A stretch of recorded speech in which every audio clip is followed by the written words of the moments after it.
Hola, buenas tardes a todas y a todos. Muchas gracias por acompañarnos en esta tarde de hoy. Hoy nos adelantamos un día.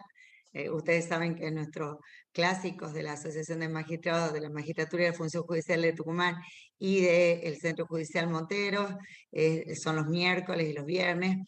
Pero bueno, hoy tenemos a un invitado que no es de nuestro país, y me refiero a Alfonso Zambrano Pasquel.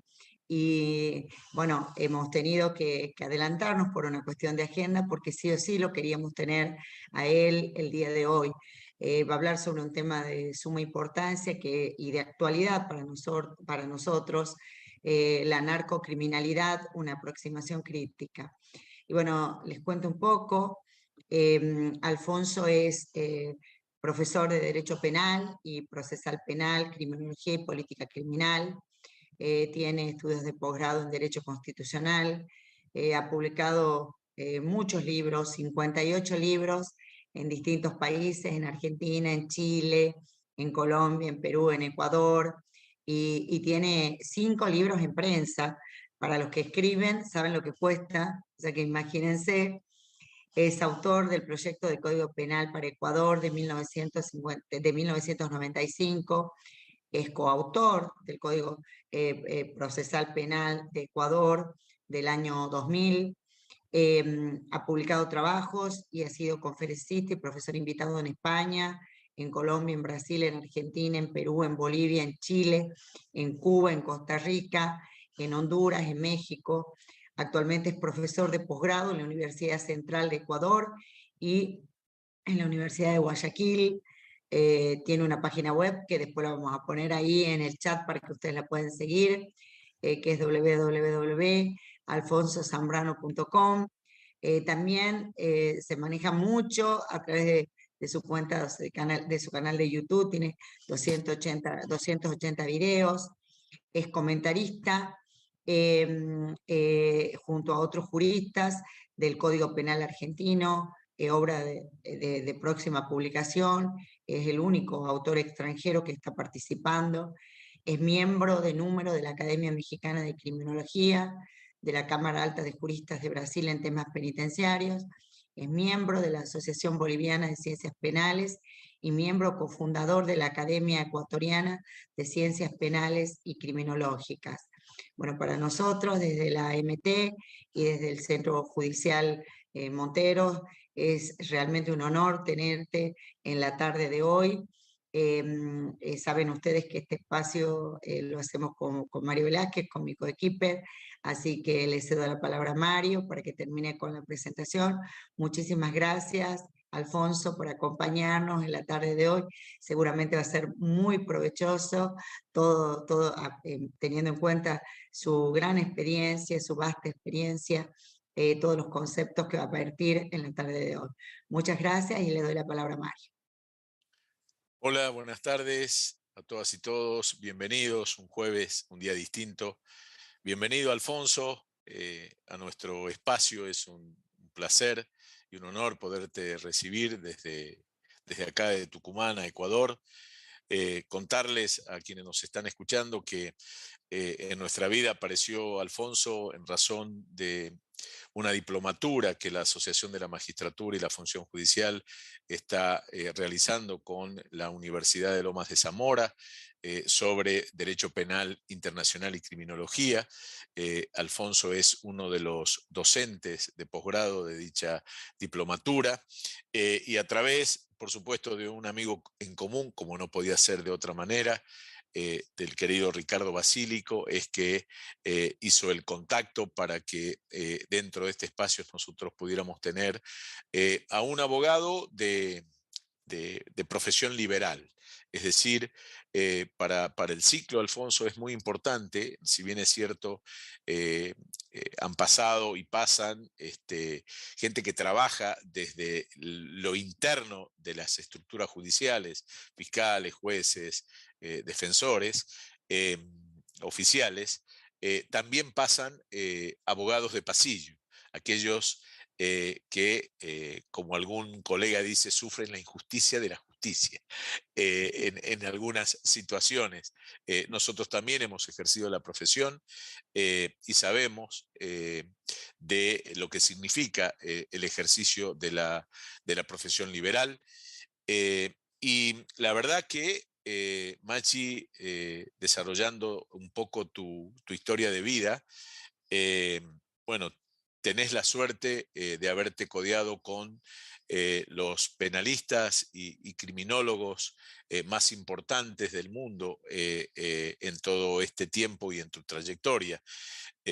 Recién hacíamos mención sobre Argentina, las personas con las cuales interactúas desde el punto de vista académico y de la profesión, y en lo que tiene que ver con Europa y Estados Unidos. Obviamente sos un profesional absolutamente reconocido y elegiste un tema como la narcocriminalidad, una aproximación crítica, que es un fenómeno, como lo expresás en tu libro, que me mandaste y que imprimí, que es un, como decís vos, un problema viejo con raíces nuevas o un problema viejo o un problema nuevo con raíces viejas. Y sobre la cual mucho se ha venido expresando. Pero lo cierto es que, por lo menos en mi país, el fenómeno de la narcocriminalidad viene cobrándose muchas vidas y la verdad que creo que definitivamente tampoco la respuesta desde el punto de vista del Servicio de Administración de Justicia y la persecución viene o ha venido dando los resultados esperados como Estado para la lucha contra el flagelo de la narcocriminalidad. Y hay una tendencia, en el caso de nuestro país, de lo que se conoce como de la desfederalización de la lucha contra el narcotráfico. Vos debes saber que en el caso nuestro, eh, todo lo que tenía que ver con la ley 23737 era resorte exclusivo de la justicia federal, es decir, de los jueces federales. Y desde hace un tiempo a esta parte hay muchas provincias que comenzaron con lo que se conoce como la ley de desfederalización. En virtud de esta ley, las provincias se hacen cargo de el narcotráfico en pequeñas escalas. Y ahí viene la otra gran discusión sobre si en definitiva estamos atacando realmente el fenómeno del narcotráfico o podemos quedar como rehenes de criminalizar a las personas que son rehenes y adictos en la cuestión que tiene que ver con el narcotráfico. Así que cuando vos me propusiste este tema, si bien es cierto, vas a tener una mirada global sobre la problemática, me parece de sumo interés hablar sobre la cuestión y hablarlo como vos lo haces en tu libro, sobre consideraciones críticas sobre el fenómeno. Con Machi siempre decimos que en este espacio la idea es repensar lo que hacemos diariamente con el Servicio de Administración de Justicia, pero repensarlo al derecho desde una visión que tiene que ver con la realidad de las cosas, con lo que nos pasa diariamente, y a veces discutir nuevos paradigmas que obviamente a veces suenan muy lindos en la teoría, pero la realidad va por una andarivel absolutamente distinto. Así que, de nuevo, agradecerte tu tiempo. Hemos tenido que adelantar tu conferencia porque tenías la agenda bastante cubierta. Así que, nada, te damos el uso de la palabra. Machi en un rato va a tener que dejarnos, pero eso no va a impedir que podamos continuar un rato más con tu exposición y también en alguna oportunidad seguramente nos vamos a encontrar presencialidad mediante, pero es un enorme privilegio contar con alguien de tu prestigio en este ciclo. Bienvenido, Alfonso. Muchísimas gracias, querido Mario, querida profesora Maxi también. A Mario por la invitación a la Asociación de Magistrados de Tucumán, por la posibilidad de darnos este espacio para compartir experiencias, no sé, a veces digo, el conocimiento también, no es un accidente, no, le da a uno vida. Y es verdad, ya Mario dijo algo muy cierto, además de la actividad como docente, como investigador del tema y haber estado y estoy vinculado al ámbito penal, criminológico, de política criminal, en temas constitucionales. Y además, para mí es muy significativo que toda la vida he estado ejerciendo la profesión y sigo siendo defensor penal. Alguna vez recuerdo Libois, seguramente por el apellido de ascendencia judía, en un libro, Sala de Jurado, un autor que vivía en Estados Unidos, él decía incluso que él había sido fiscal, había sido juez y había sido abogado litigante. Y él decía que son espacios diferentes. Claro, tenemos una visión distinta, pero yo sí me he acercado también a la fiscalía, primero porque trabajé en la coautoría del Código de Procedimiento Penal del año 2000 y luego en los procesos de capacitación. Con la fiscalía, con jueces, con defensoría pública, compartiendo experiencias, estrategias. Y se hace a veces complicado a los fiscales, incluso alumnos. Yo siempre les digo, miren, generalmente lo tomamos como paradigma porque tiene su mérito. Les digo el profesor Roxin, él dice que el mejor fiscal no es el que acusa siempre, sino el que busca la verdad. Pero es difícil cambiar el chip. Y yo le digo a los fiscales, sé que el fiscal que no acusa le abre un expediente disciplinario para saber por qué no acusó. Esa es la realidad. Pasa y pasa. Y pasa también con los jueces, ¿no? Cuando un juez me consulta algo porque tiene un problema, yo le digo, a ver, todos los casos como este, ¿los resuelve exactamente igual o no? Porque había una vez un juez por un tema de contrabando, aplicó unos sustitutivos y le dije, bueno, pero por lo que aprecio tienes como 100 casos. ¿Tú en los 100 casos has dado el mismo trato o es uno de 100 porque este uno es una persona que tiene muchos recursos, que es un gran comerciante, pero además es un gran contrabandista? Entonces, si tú has actuado en todos los casos de manera igual, no hay problema. Pero si tú decís actuaste en uno, vas a tener problemas. Y efectivamente tuvo problemas. Entonces, sí conozco un poco también el ruedo del toro de cerca, ¿no? Porque he estado y estoy ejerciendo la profesión. Mira, este tema es muy sensible hablar del tema. Y esto de narcocriminalidad es una presión muy argentina, ¿no? Porque ustedes le pusieron eso, la etiqueta, narcocriminalidad. Entonces yo me decía un amigo, ¿y de dónde te saca esto? Que como es que es un anglicismo, un barbarismo, no sé, le digo, es un argentinicismo, porque lo tomé de allí. Entonces la narcocriminalidad, ¿sí? Pero hoy también se puede hablar, se habla de narcodemocracia, narcopolítica, narcolavado, porque es un tema que va muy de la cerca con el tema del lavado de activos, sin duda. Y mira, hace unos días, a veces la ventaja hoy de la magia de la comunicación virtual, y creo que sea, yo soy sobreviviente de 2 rounds de COVID, pero creo que el COVID nos dejó la secuela, por ejemplo, de tener esta comunicación virtual y que queden grabados. Se puede ver el registro formidable, como siempre, de Maximiliano Rusconi, ¿no?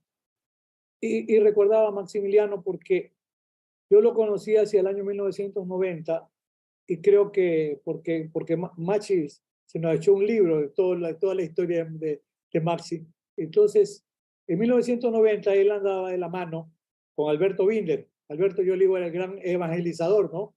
Con el anteproyecto de Julio Mayer.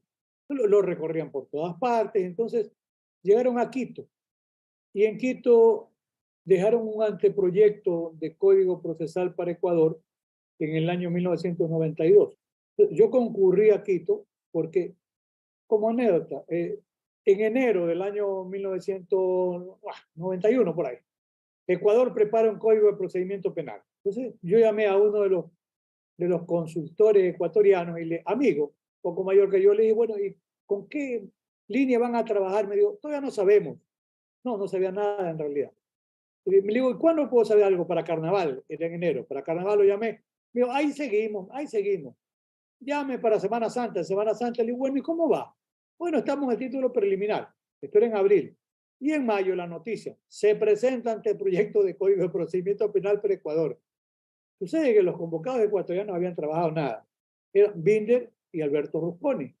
En la línea del anteproyecto de ese querido amigo Julio Bernardo José Mayer, el anteproyecto del Código Procesal Penal Modelo.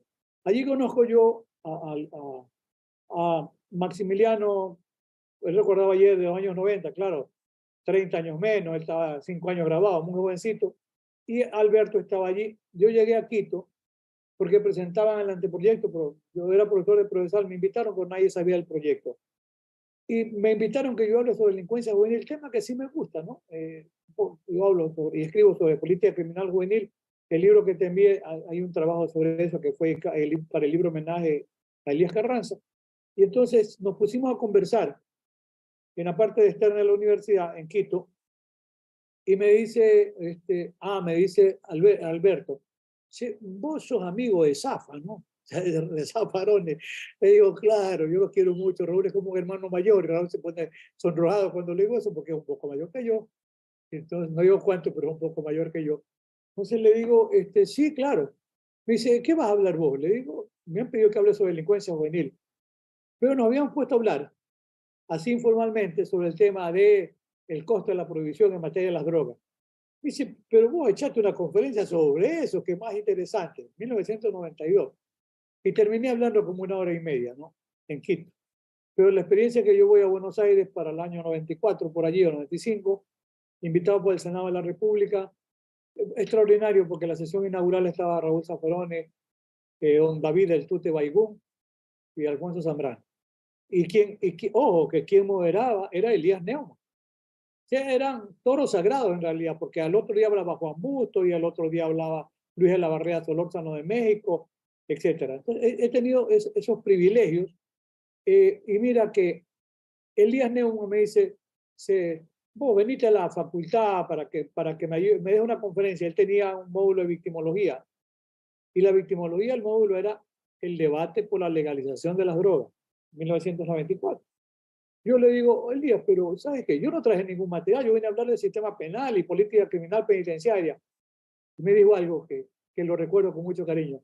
Me dice, no, pero vos hacés cascarita con el tema. Entonces, me fui a la noche y ahí estaban todos internados. Yo creía que me había equivocado de aula en la U de Buenos Aires, que es espectacular la parte de abajo de los profesores. Yo subo y veo gente muy bien internadista. Yo me equivoqué de aula. Y yo ya me retiraba cuando Elías llega y me dice, ¿vos a dónde te vas? Le digo, no sé, me equivoqué de aula. No, ese es el aula. Digo, pero veo a la gente muy formal, hasta mayor que tú, que yo. Sí, no te preocupes, son camaristas, son jueces, eran fiscales. Yo pensaba que eran alumnos jóvenes de posgrado. No, gente muy bien formada. Me quedé como 1 hora y media hablando. Y luego de eso, pues, extraordinario, fuimos por ahí a un puchero a escuchar, qué sé yo, ¿no? ¿Vos querés escuchar rock? No, tango, y mejor si es una milonga. Así que nos quedamos ahí conversando sobre el tema. Es un tema recurrente, no pierde vigencia. En la región se ha reactualizado el debate. Yo digo, bueno, ¿qué hacer? Bueno, si uno se hace a veces digo los tips. Siempre recuerdo que Pepe Sáez Capel me dice que estaba en Agua, ya catedrático emérito. Pepito, como le digo, él dice, aunque uno maneje mucho el tema, dice, siempre uno tiene, cuando va a hablar, tiene que coordinar ideas, revisar sobre qué quiere hasta por el tiempo. Entonces digo, bueno, estaba pensando ayer, anoche, y recordaba, digo, bueno, la mafia ítalo-norteamericana en la década de los 20, bueno, hizo mucho dinero con el tema de las extorsiones. Yo le digo aquí, está de moda el tema de las vacunas que llaman, las extorsiones en México, las tuvieron en Colombia y en Ecuador está de moda la extorsión con organizaciones narcocriminales. Extorsionan a la gente, el que no quiere pagar, y son personas de escasos recursos las que se resisten a pagar. Alguna señora pagaba $20 por semana, $80, eso pasó hace 2 meses. Y la señora dijo, yo no puedo pagar. Llegaron un grupo de sicarios jóvenes, algunos menores de edad y son drogadependientes, lo que comentábamos hace unos días informalmente, la barrajaron a tiro, la mataron delante de las 2 hijitas. Ese es un mensaje para los que no quieren pagar. Entonces, hoy después de más de 100 años, que ese era el discurso de la mafia ítalo-norteamericana de los años 20, México lo tiene, hoy Ecuador lo tiene, lo tuvo Colombia. El tema es bastante complejo, claro. Ya en la década de los 70, cuando Rudy Giuliani era el fiscal en Nueva York, está en la familia, ¿no? Los Bonanno, los Lucchese, los Gambino, etcétera. Pero ya después ya la mafia ítalo-norteamericana ya se dedica al tema de las drogas ilegales, como yo digo, porque yo le digo a los alumnos, cuidado, que el alcohol es una droga, el cigarrillo también mata más que el alcohol y más que ahora los norteamericanos que son mágicos, pues hablan de un uso, ¿cómo le llaman? No uso medicinal, aparte del uso medicinal de la marihuana, recreacional. Yo digo, ¿qué será que ven el Pato Donald? No sé, depende de la cantidad de tetraidrocannabinol, pero puede ser, es el discurso mágico, ¿no? Claro, van a dar legalización porque la pueden producir. Ese es el tema de la marihuana. Pero entonces, Estados Unidos Estados Unidos ha liderado generalmente las convenciones antidrogas, pero solamente para tener idea, en 1961, alguna vez cuando conversaba con Elías Neumann y Rosa del Olmo, pilares extraordinarios en este tema del debate por la legalización. Si yo estoy pensando incluso en un premio Nobel de Economía de la Escuela Neoliberal de Chicago como Milton Friedman, él decía, es un problema de economía. Y hay que quitarle el piso. Si le quitas la ilegalidad, puedes controlar hasta mercado, puedes controlar calidad de producto, puedes controlar precios y una producción que atienda a la demanda. Pero y un premio Nobel de Economía, y lo cito porque es de la Escuela Neoliberal de Chicago. Bueno, si te pones a pensar, Gabriel García Márquez sostenía lo mismo, si le pregunta a Raúl Zaffaroni y dice lo mismo.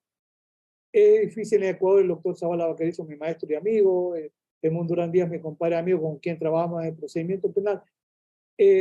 Monseñor Luna Tovar, el obispo de los indígenas. Increíble, él decía, bueno, la legalización es la única salida racional.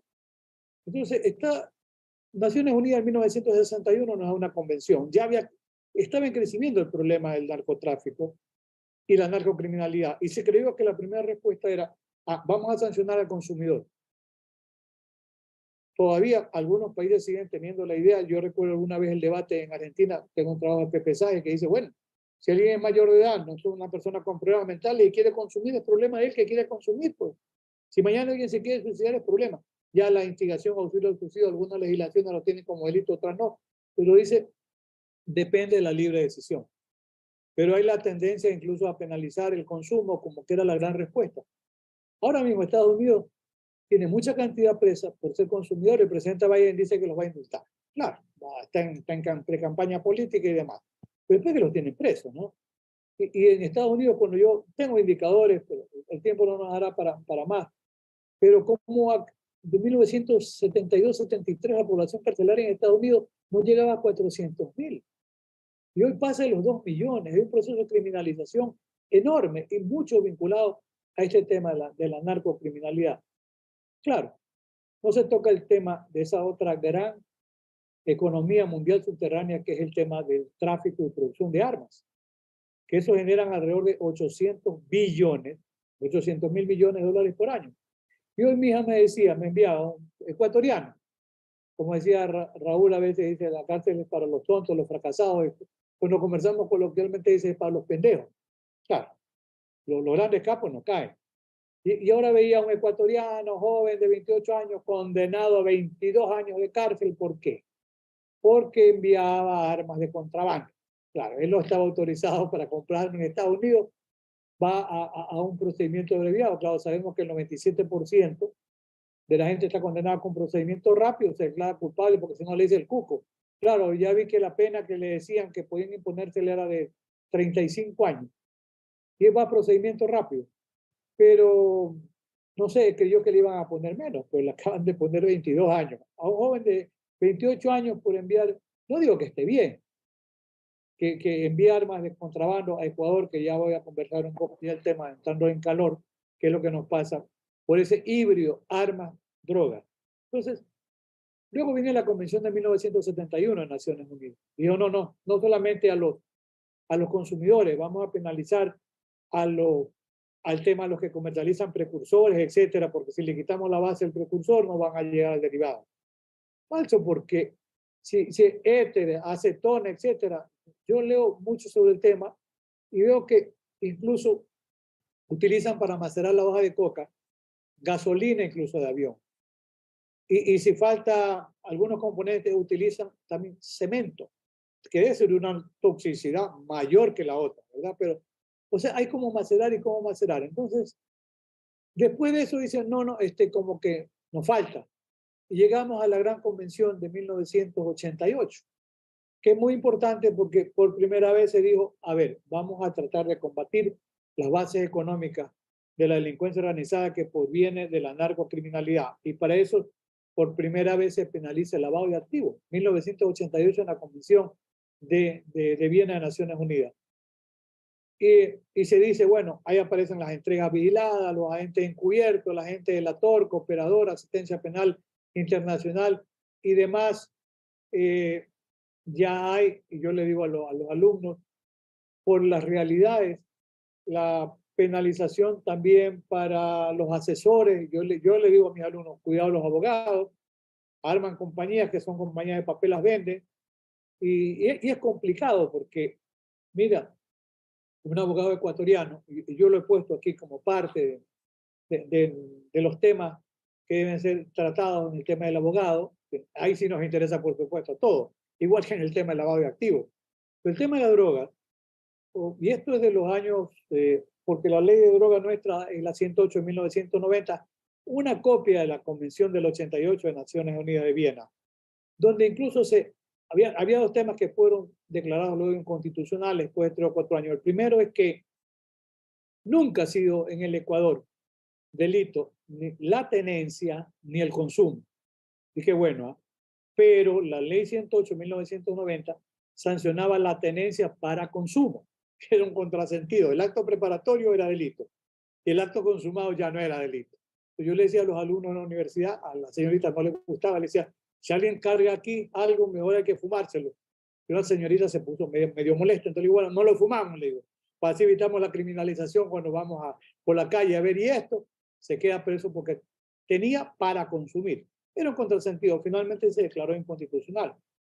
Y hoy no es delito, ni la tenencia ni el consumo en Ecuador, con el Código Orgánico Integral Penal del año 2014. Incluso el 222 del Código Orgánico Integral Penal, porque hoy, alguna vez me decía Raúl Zaffaroni, me dice, vos no te metas a poner en un código penal el tema de las drogas porque te cae la caballería de los gringos.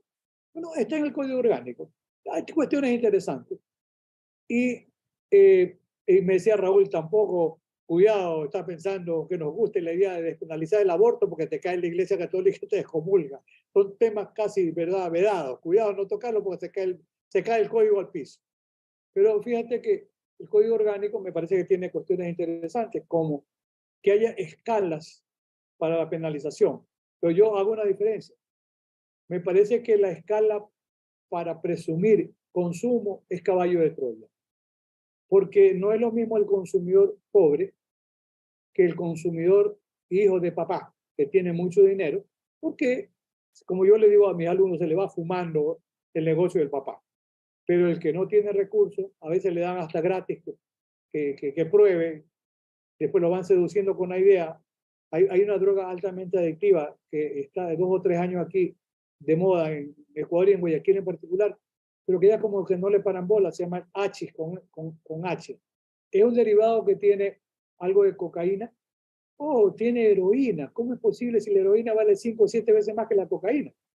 Además que con Belén, que le dan a los caballos briosos y otros derivados más, de una bomba de tiempo.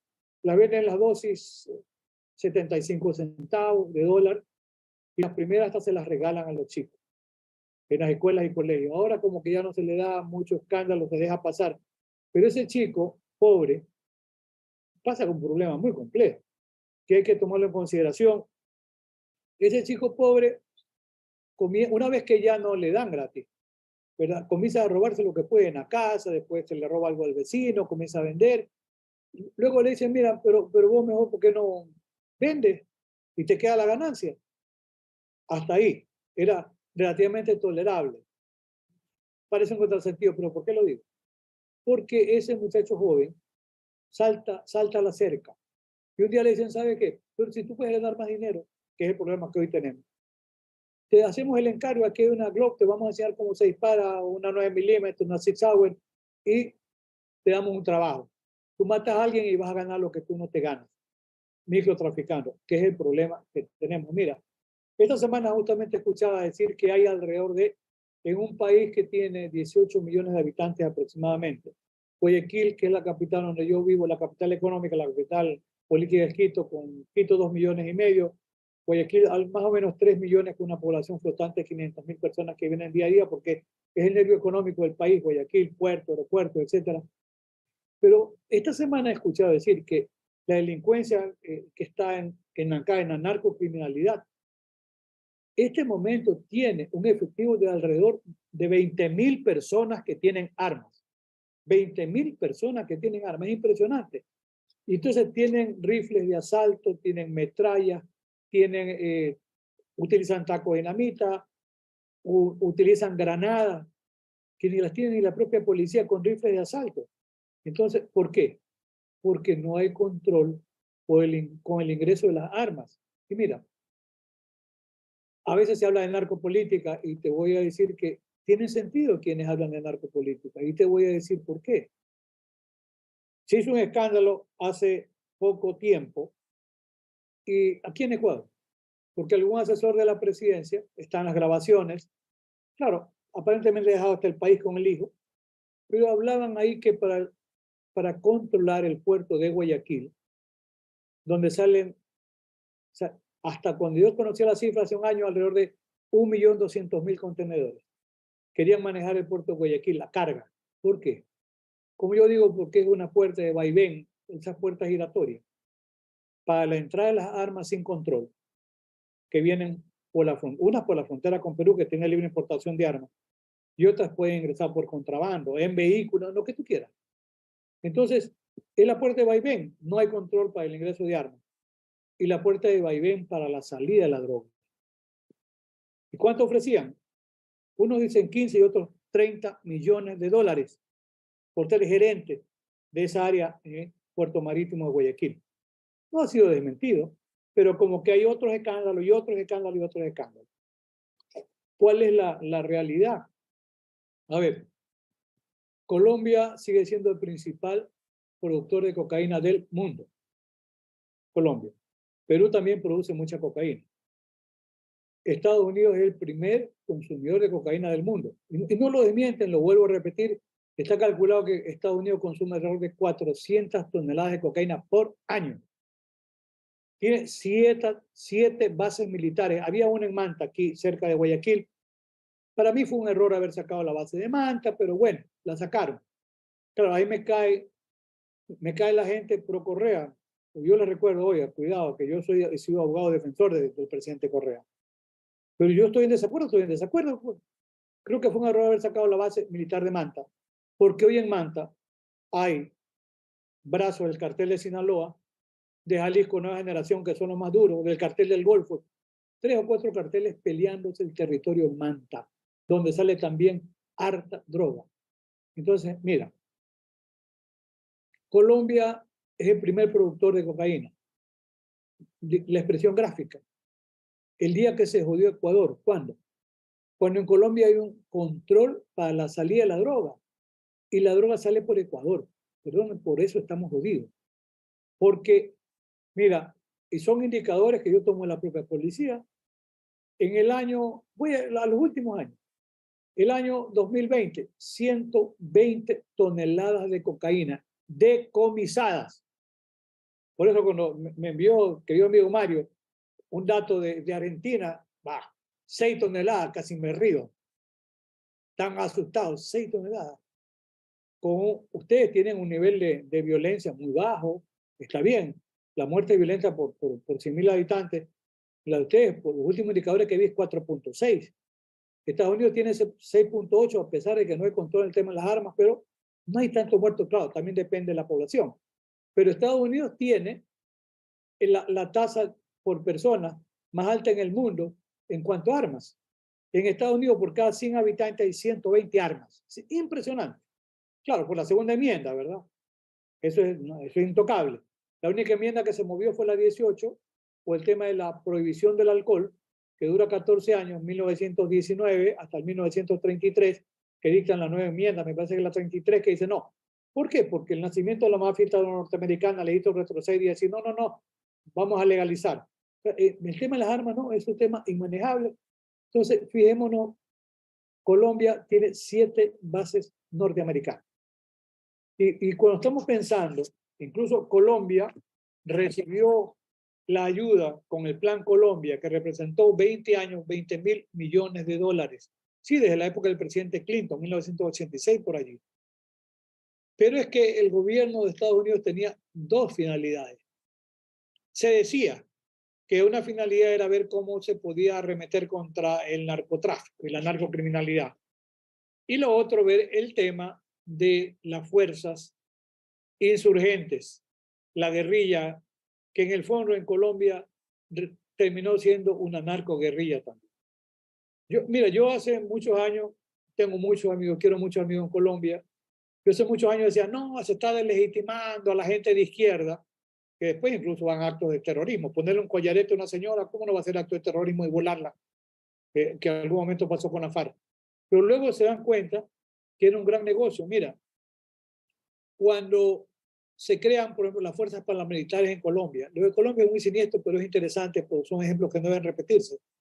Se crean los paramilitares con los Castaños, en época de Pablo Escobar y en época del cartel. Pablo Escobar, cartel de Medellín con los Ochoa y el cartel de los Rodríguez en Cali.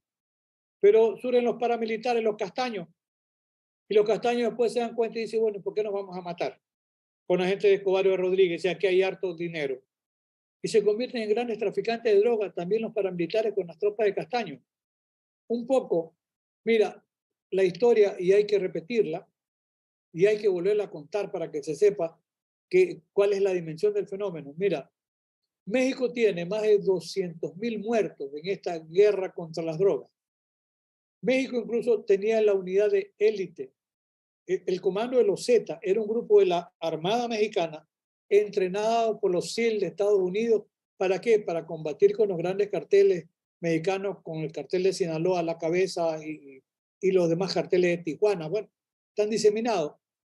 Pero ¿qué pasa? Que en un momento dado los grandes carteles mexicanos le dicen a los Z, que era un comando de élite de la Marina, preparado con armamento y con gente. Y le dicen, pero ¿por qué nos vamos a matar? Si es que hay bastante dinero, un espacio es para ustedes. Y los Z después dicen, nosotros tenemos armas y tenemos hombres. Queremos quedarnos con una buena parte del negocio. Y es un comando muy sangriento. ¿Que dónde viene? De la Marina Mexicana. O sea, no va por allí el tema. En el año 2021 toman preso al hijo del Chapo Guzmán. En Sinaloa va un comando del ejército, de la policía, y van los guardaespaldas del hijo del Chapo Guzmán con carros tipo tanquetas artillados, capaces de bajarse un helicóptero sin problemas. Son con una artillería de largo alcance. Lo llaman al presidente López Obrador, le pasan los videos y le dice retirada. Pero si lo tenemos preso al hijo de Chapo Guzmán, déjenlo, lo dejamos libre, déjenlo libre. ¿Por qué? Con ese armamento que viene a rescatarlo, va a haber una mortandad terrible. Retírense. Y veamos, pues, cuando el cartel Jalisco Nueva Generación hace aspaviento del armamento que tiene. Desfilan como un desfile militar, sí, para demostrar la cantidad de armas que tiene. Entonces, el tema de México es muy complejo. Ya no van a extraditar a nadie más. López Obrador dijo, ni siquiera ahora que está preso, ya está también medio ciego, uno de los que quedaba de los grandes carteles, que era el mayor traficante de marihuana, porque México no produce cocaína, sino marihuana y heroína. Y ya vamos a ver cómo se produce un híbrido siniestro. Porque miren, en la década de Pablo Escobar de los 80, Amado Carrillo Fuentes, a muchas señoras y señoritas les agrada, pero les agrada la novela, que sale un tipo muy guapo. No sé si era muy pintero en la vida real. Pero Amado Carrillo Fuentes le decían el Señor de los Cielos. ¿Por qué? Porque le dice a Pablo Escobar, le dice al Chapo Guzmán y al cartel de los Beltrán Leiva y a los demás que estaban allí, le dice, mire, es un riesgo estar llevando droga por vía terrestre o por vía marítima. Lo más seguro, hacerlo por vía aérea.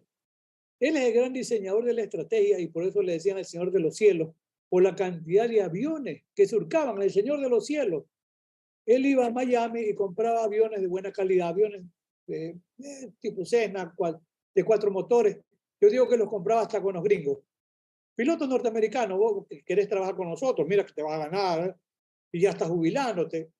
Entonces, aviones con bandera norteamericana, seguramente después le sacaban la bandera, pero imagínate entrando a un aeropuerto como Miami, un gringo monitoreando con el aeropuerto, pido permiso, hola, ¿qué fue, hermano? Hola.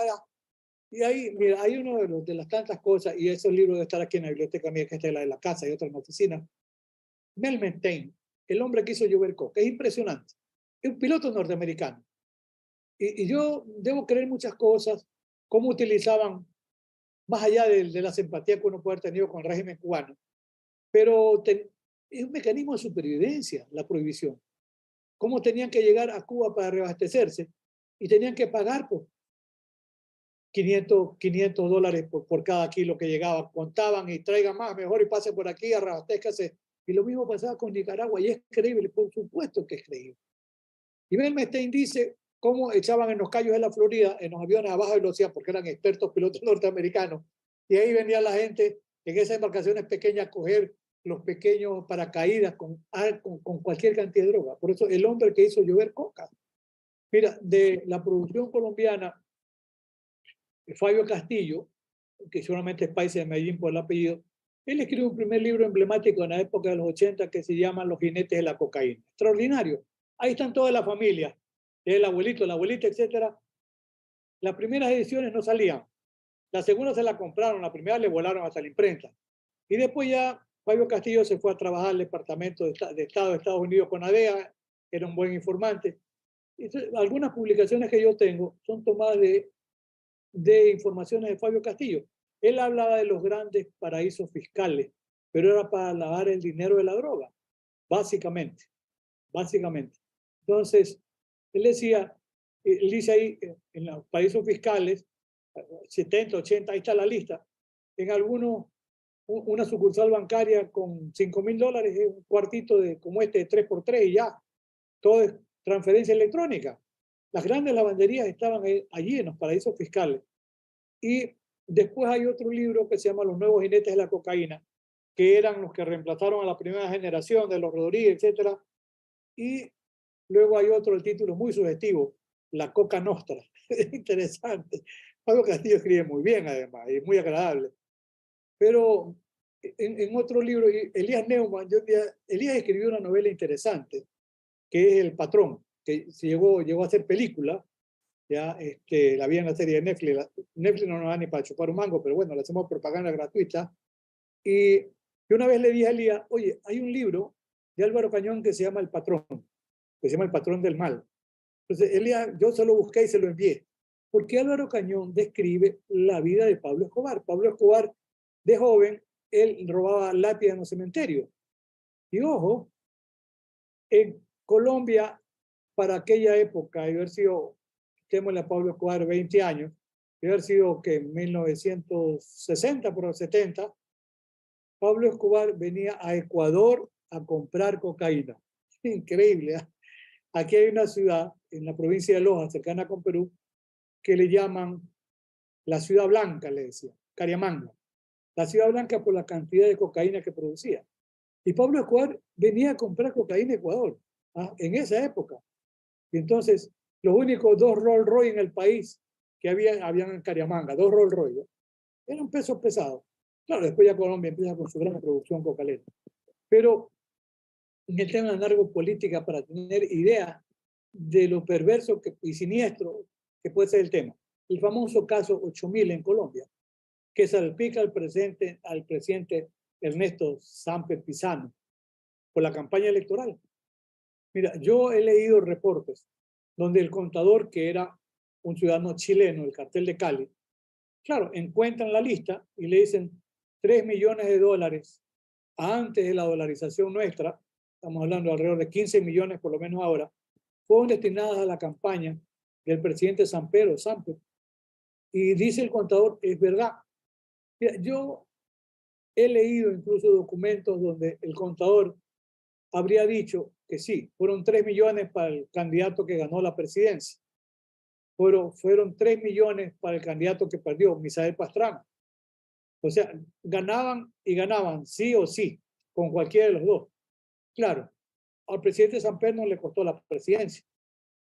El que terminó preso en la línea del chivo expiatorio de Chapman fue el abogado, el doctor, hijo del famoso pintor Botero, que manejaba los dineros de campaña. Él terminó en la cárcel, porque él recibió los recursos del cartel de Cali. O sea, penetró, luego la estrategia cambia, y en la época del presidente Uribe, yo admito, no siendo ni de derecha, ni de izquierda, ni de centro, no, pero en Colombia los grandes carteles, Cali, más que todo el de Cali, porque al mexicano Rodríguez Gacha lo mata en un enfrentamiento. A ver, hay un tema interesante. Colombia dictaba leyes de amnistía tributaria que duraban 180 días.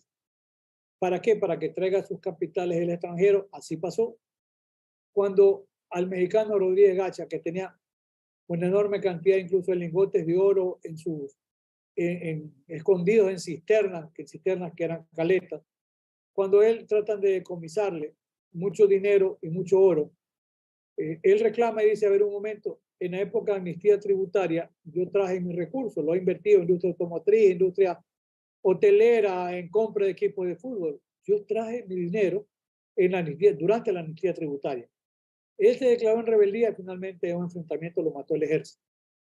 Pero el presidente Uribe le dice sí a la extradición. Mira, y en este tema de las estrategias, porque a veces se quieren copiar los modelos, en Colombia se dicta una ley de sometimiento a juicio. Se declaraban culpables por un delito menor y recibían una condena. Los señores Rodríguez Orejuela del cartel de Cali se someten a juicio, les imponen el máximo de la condena, que eran 14 años. Con el cumplimiento, con la ley del 2x1, que estaba también vigente en Colombia, con los 7 años podían recuperar la libertad, más el 1 año por el gran papa, como yo le digo, Juan Pablo II, el año del jubileo 2000, a los 6 años, 7 años estaban saliendo libres. Entonces, ¿qué pasó allí? Que el presidente Uribe se los regala a la justicia norteamericana. Es verdad, ellos habían cumplido pena en Colombia, pero como Estados Unidos tiene una figura mágica que es la conspiración criminal, se lo llevan a Estados Unidos y en Estados Unidos los van a someter a proceso y dicen, nosotros hemos cumplido condena tanto a Gilberto, el ajedrecista, por lo inteligente, como a Miguel, que era el hombre duro del cartel de Cali. Son extraditados a Estados Unidos y no se querían someter a proceso, no querían declararse culpables porque decían hemos cumplido una condena en Colombia, sí, pero allá es por droga, aquí es por conspiración criminal, que es todo y nada. Conspiración criminal cualquiera marcha. Y entonces, cuando tratan de irse en contra de la mujer, de las hijas, del hijo de Gilberto, que estaba en México, tenía un dealer enorme. Entonces, como decimos acá en la tierra, los Montubios se bajó los pantalones y dijo, no toquen a mi mujer, no toquen a mi hija, no toquen a mi hijo. Se declaró culpable y en Estados Unidos le fajaron 50 años de cárcel. Sí, ya se murió en la cárcel de cáncer. Y a Miguel también le han fajado 50 años. Claro, pero hay en Colombia una cantidad impresionante de microcarteles. Por supuesto que sí. O sea, esas estrategias de leyes, de procedimiento abreviado, de sometimiento a juicio, no han funcionado. Ahora, el tema complejo es que, claro, yo recuerdo y siempre sugiero, y digo ahora incluso que estoy dando clases que me preguntaba Mario, que es un diplomado de lavado de activos, pero a mí me pareció importante yo sugerir tratar el tema del tráfico de drogas ilegales, porque ese es el antecedente.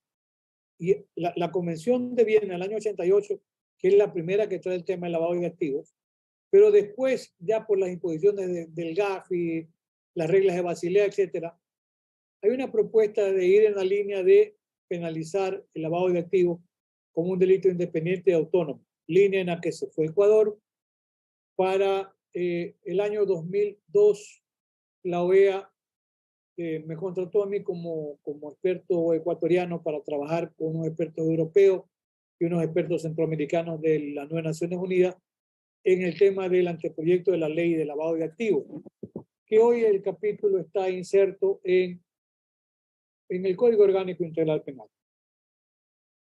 Y miren, así como hay escalas ahí de punibilidad en función del monto de lavado, en el tema de las drogas, a mí me parece que es lo correcto, atendiendo un principio constitucional de proporcionalidad de los delitos y de las penas, que en función de la escala se impongan penas de 3 años, de 6 años y hasta 13 años, que son escalas menores que antes tuvimos penas de hasta 25 años por el tema del concurso real de delitos.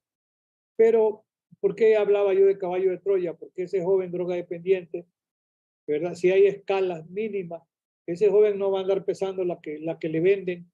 Y como yo digo, si hay un combo, así como en las camisas, pantalonetas, 3, pague 3 y lleve 5. Entonces, se puede quedar preso porque tiene una cantidad mayor que la que dicen las tablas. Yo digo, sáquele las tablas, además que, de acuerdo con la Constitución de Ecuador, el 364, es un problema de salud pública y en esa línea ese problema de salud pública tiene que ser apreciado. No debieran ser ni siquiera penalizados, pero el tema está qué hace con ese joven drogadependiente, porque de la población carcelaria ecuatoriana, que llegó a 40.000 en el año 2021, hoy está en 32.000. Sí, hay un proceso de desprisionización, hay que admitir que ha servido en bajar el número, más allá de que los penosamente no se cumple. Esa es una gran mentira.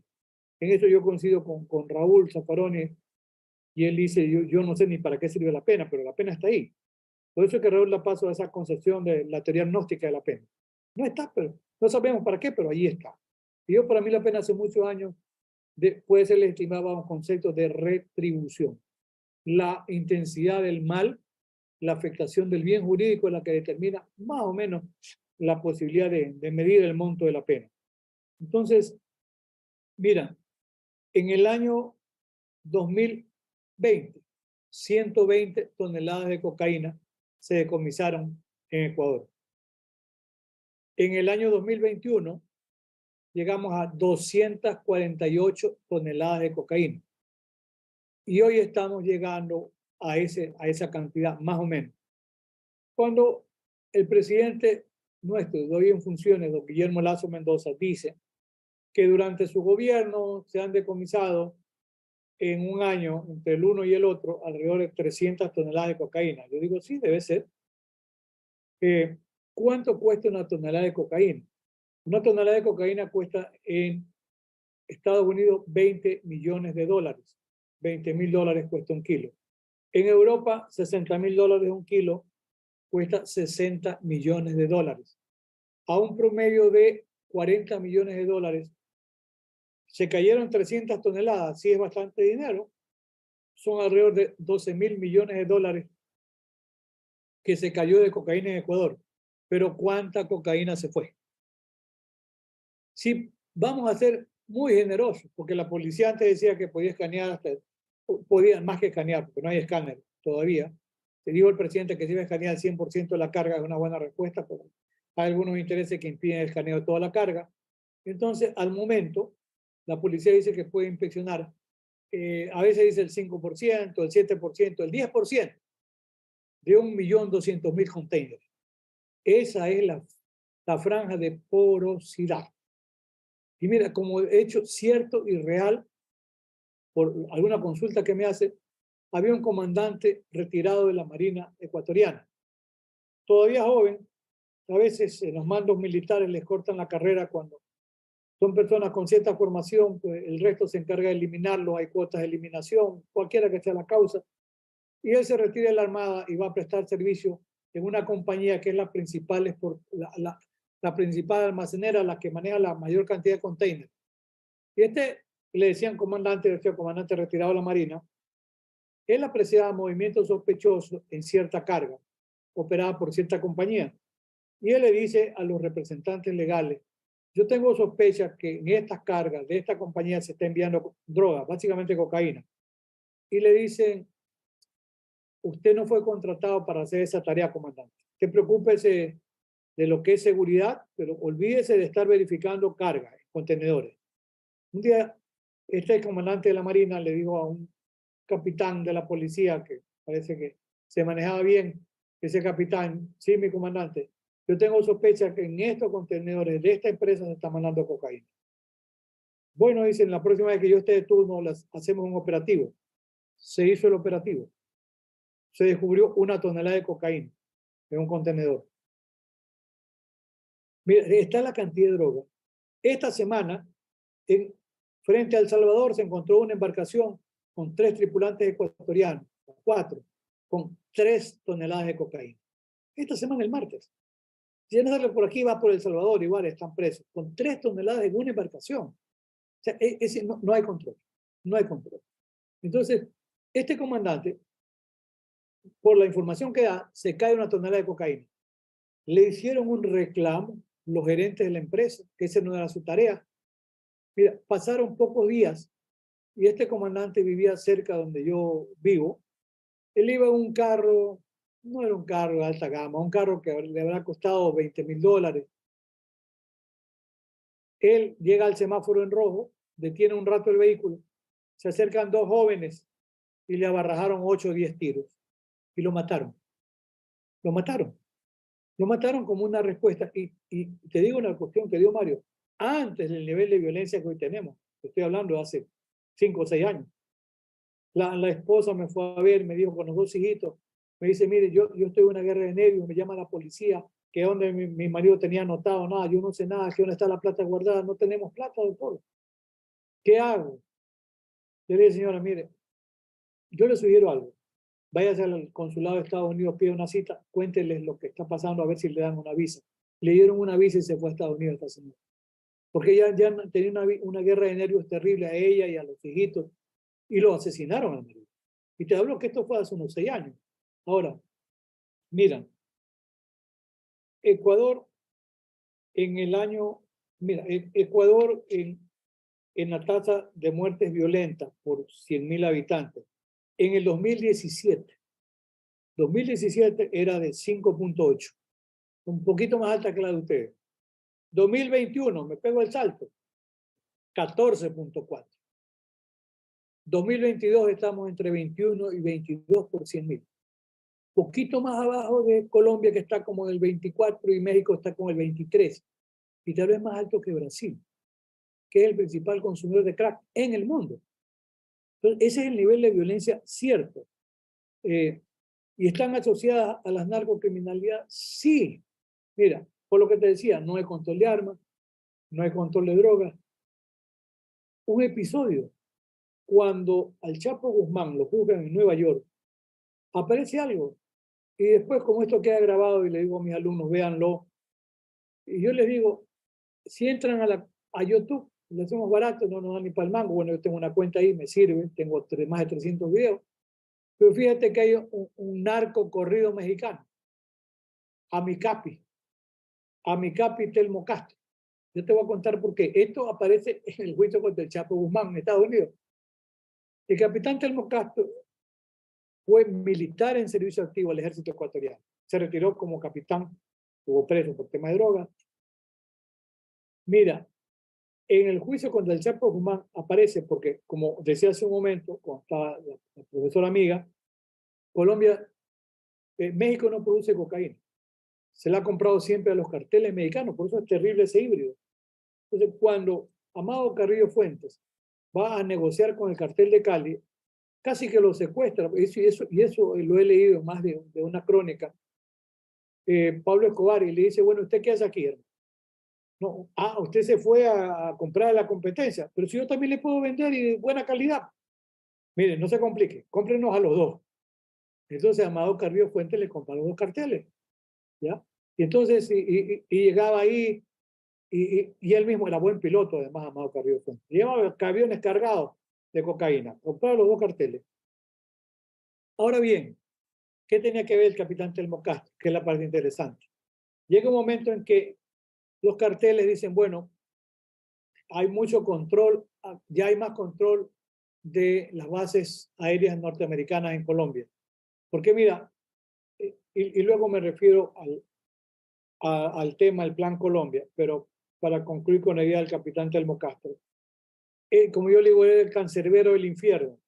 Él transportaba, siendo capitán de línea, en camiones del ejército, con personal uniformado, con Cristo, que le llamamos acá los que están haciendo el servicio militar, armado.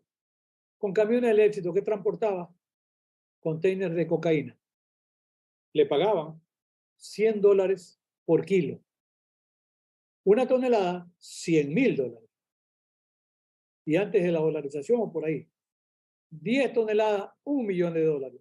100 toneladas, $10 millones. Y yo hago la pregunta, ¿y el capitán Telmocastro solo se llevaba el dinero o lo compartía? No sé. Entonces, esa es la historia del capitán Telmocastro, que luego está preso. A él sí le daban sustitutivos y todas las alternativas, después lo vuelven a coger. Finalmente él lideraba las organizaciones porque el tema está de que la violencia en la calle se pasa a la violencia dentro de la cárcel. Mira, en el tema de las muertes violentas en cárceles, para tener idea de la incidencia, de 2010 a 2017, las muertes en cárceles estaban en un promedio de 10 muertos por año. La cárcel tenía, para aquella época, 18.000 presos. Yo soy contrario a las mega cárceles porque, como dice Raúl, si tú tienes grandes cárceles, tienes que buscar cómo las llenas, claro, porque tiene más gente presa.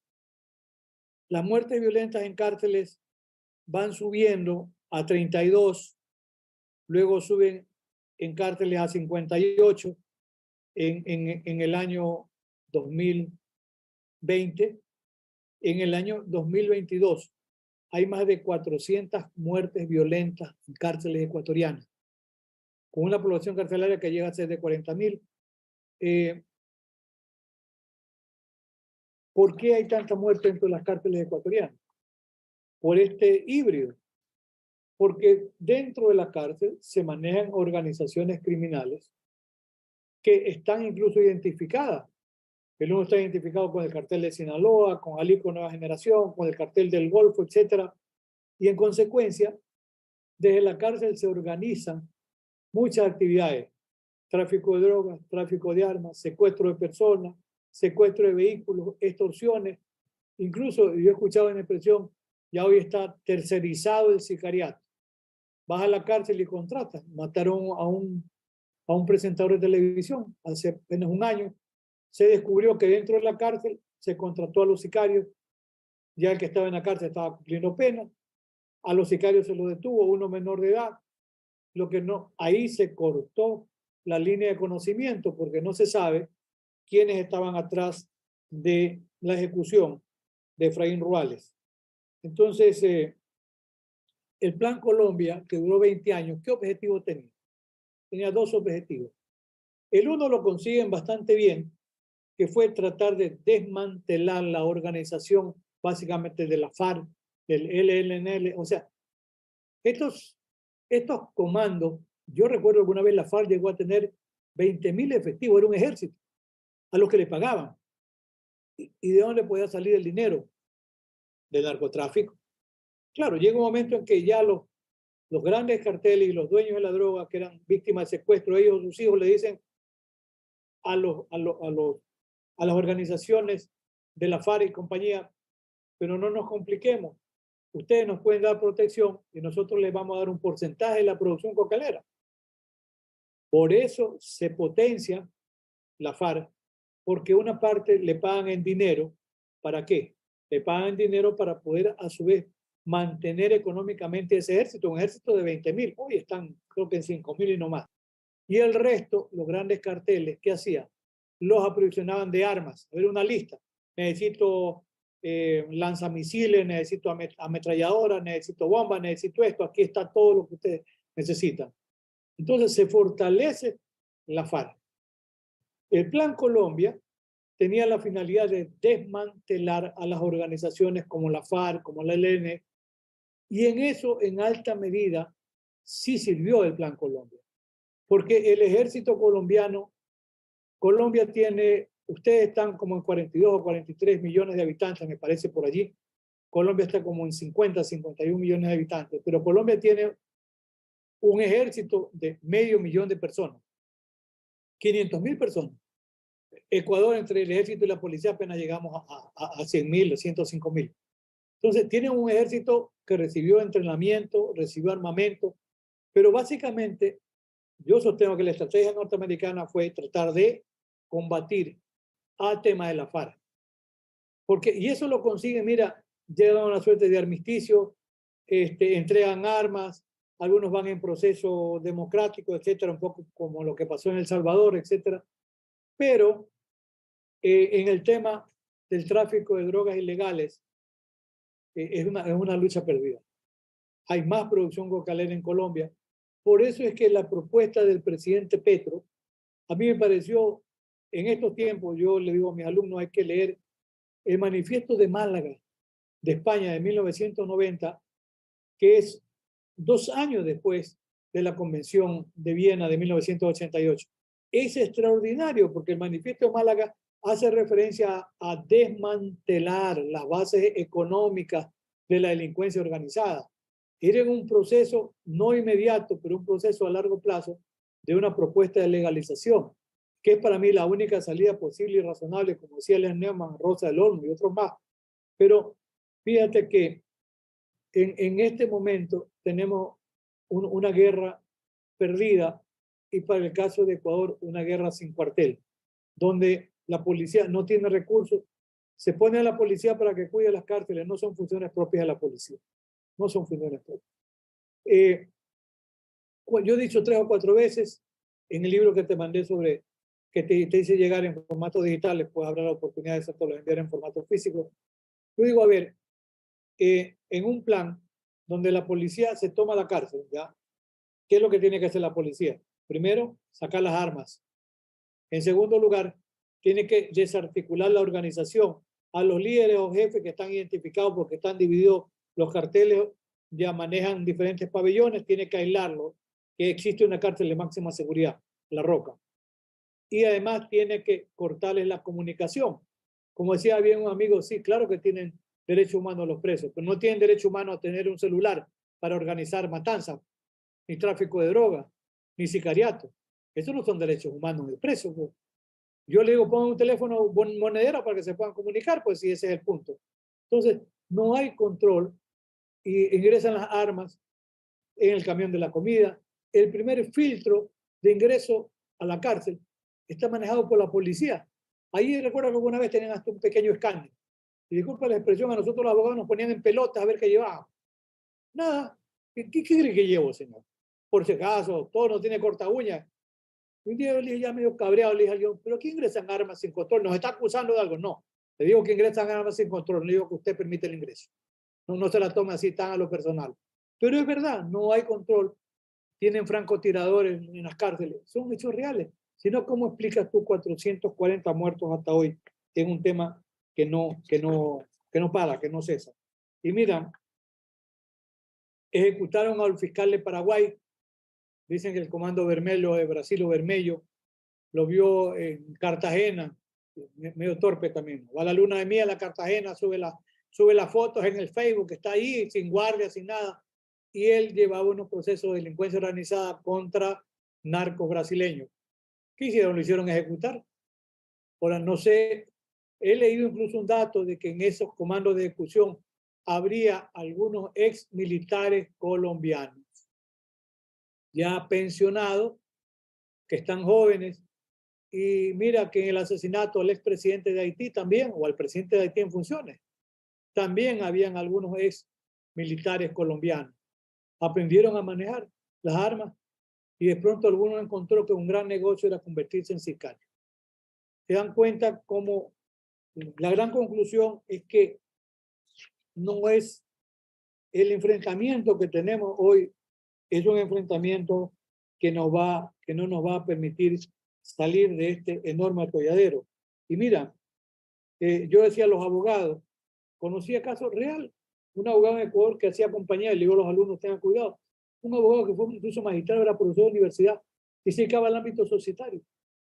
Él arma 2 compañías antes del 2000, que es nuestra dolarización, las vende y le dicen, oiga doctor, queremos que usted, vamos a hacer una planta procesadora de atún, la más importante de América Latina, que antes de los 90 estaba previsto que iba a costar 15 millones de dólares, vendría a ser como 75 millones hoy. Y le dicen, doctor, queremos que usted gerencie las 2 compañías. Y él le dice, no me interesa, yo le vendí la empresa. Doctor, le vamos a pagar $2.500 mensuales por cada compañía. $5.000 mensuales vendrían a ser el equivalente de $25.000 ahora. ¿Cómo no sería tentador que no lo nombren gerente?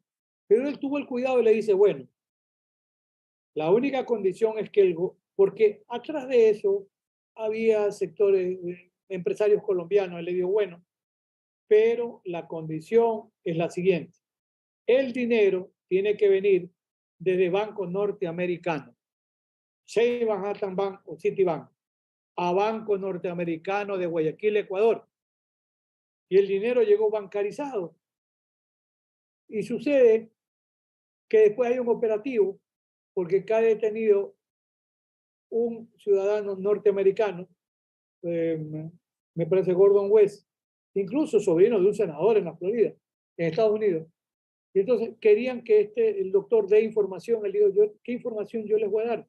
Yo he sido gerente de las compañías, yo hice las compañías, a mí me pagaban, señor. Todo este dinero viene bancarizado. Si ustedes creen que esto es lavado, metan preso al gerente del Citibank pues, en Guayaquil, que era un norteamericano.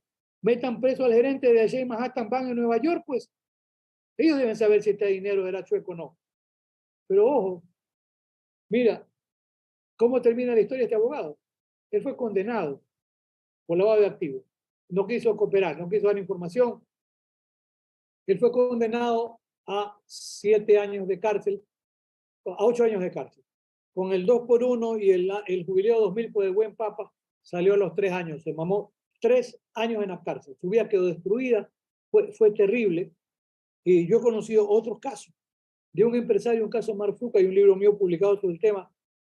A él lo detienen en 1986 por una tonelada de cocaína que se descubrió en Holanda. Él era el principal exportador de camarón y llegó a ser de América Latina. Él tenía su propio avión para ir a ver sus caballos, de correr sus caballos. Él se compró en alguna ocasión en Buenos Aires una finca para tener caballos de paso.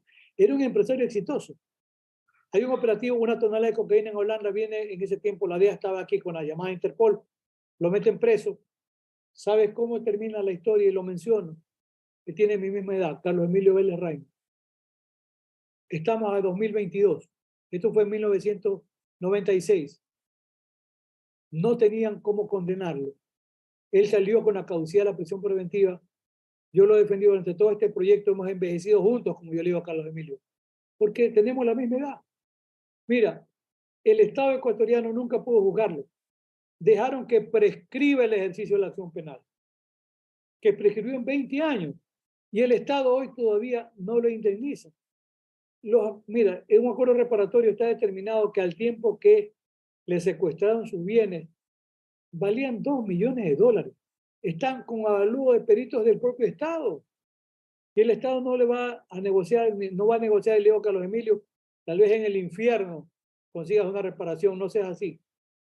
No quiere. Y una persona cercana a él estuvo cerca del Consejo de la Judicatura.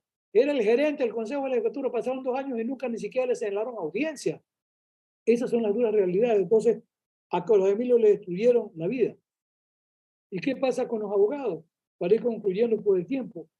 En Alemania está documentado, yo te envié creo el libro también de lavado de activos, está el caso de los abogados en Alemania, que como dice Struense, fue un mensaje para que no atiendan a organizaciones criminales, porque los abogados los condenan por lavado de activos, porque una organización dedicada al tráfico de drogas en Alemania habían recibido 200.000 marcos y después tenían que cobrar 200.000 marcos. Entiendo que era antes de hablar de los euros. Y a los abogados son condenados por lavado de activos, porque en Alemania el lavado de activos estaba previsto como comportamiento incluso culposo, con lo cual, disculpa la expresión, nos jodemos todos. La falta del debido cuidado, la imprudencia, pero bueno, fueron condenados, primer nivel, segundo nivel. Porque no tuvieron el cuidado debido, debieron haber sabido que esta era una organización criminal y que los que pagaban tenía origen ilícito.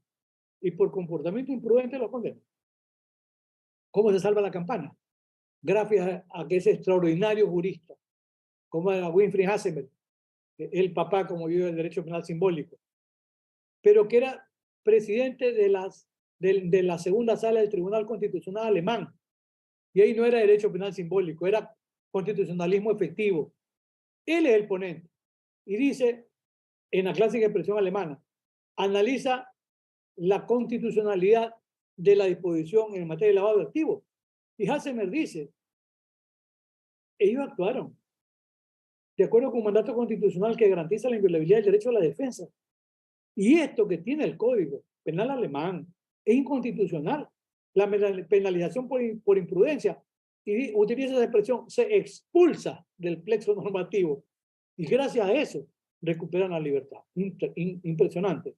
Y mira, uno de los que mejor y más trabaja en el tema es Isidoro Blanco Cordero, formidable. Ahora está en la Universidad del País Vasco, tiene unos libros así, tipo Biblia, o tamaño Biblia. Y Isidoro Blanco Cordero menciona el caso de los abogados en diferentes partes del mundo, pero en particular de Estados Unidos. El discurso mágico. Organizaciones narcocriminales defendidas por equipos de abogados. Un equipo de abogados había cobrado $5 millones, otro 3 por allí. Y luego el Departamento de Justicia se va encima de los abogados por lavado. Recuerda que Estados Unidos tiene una ley mágica, como la ley incluso de prácticas corruptas en el extranjero. Esa es una locura, pero a cualquiera le cae el hacha.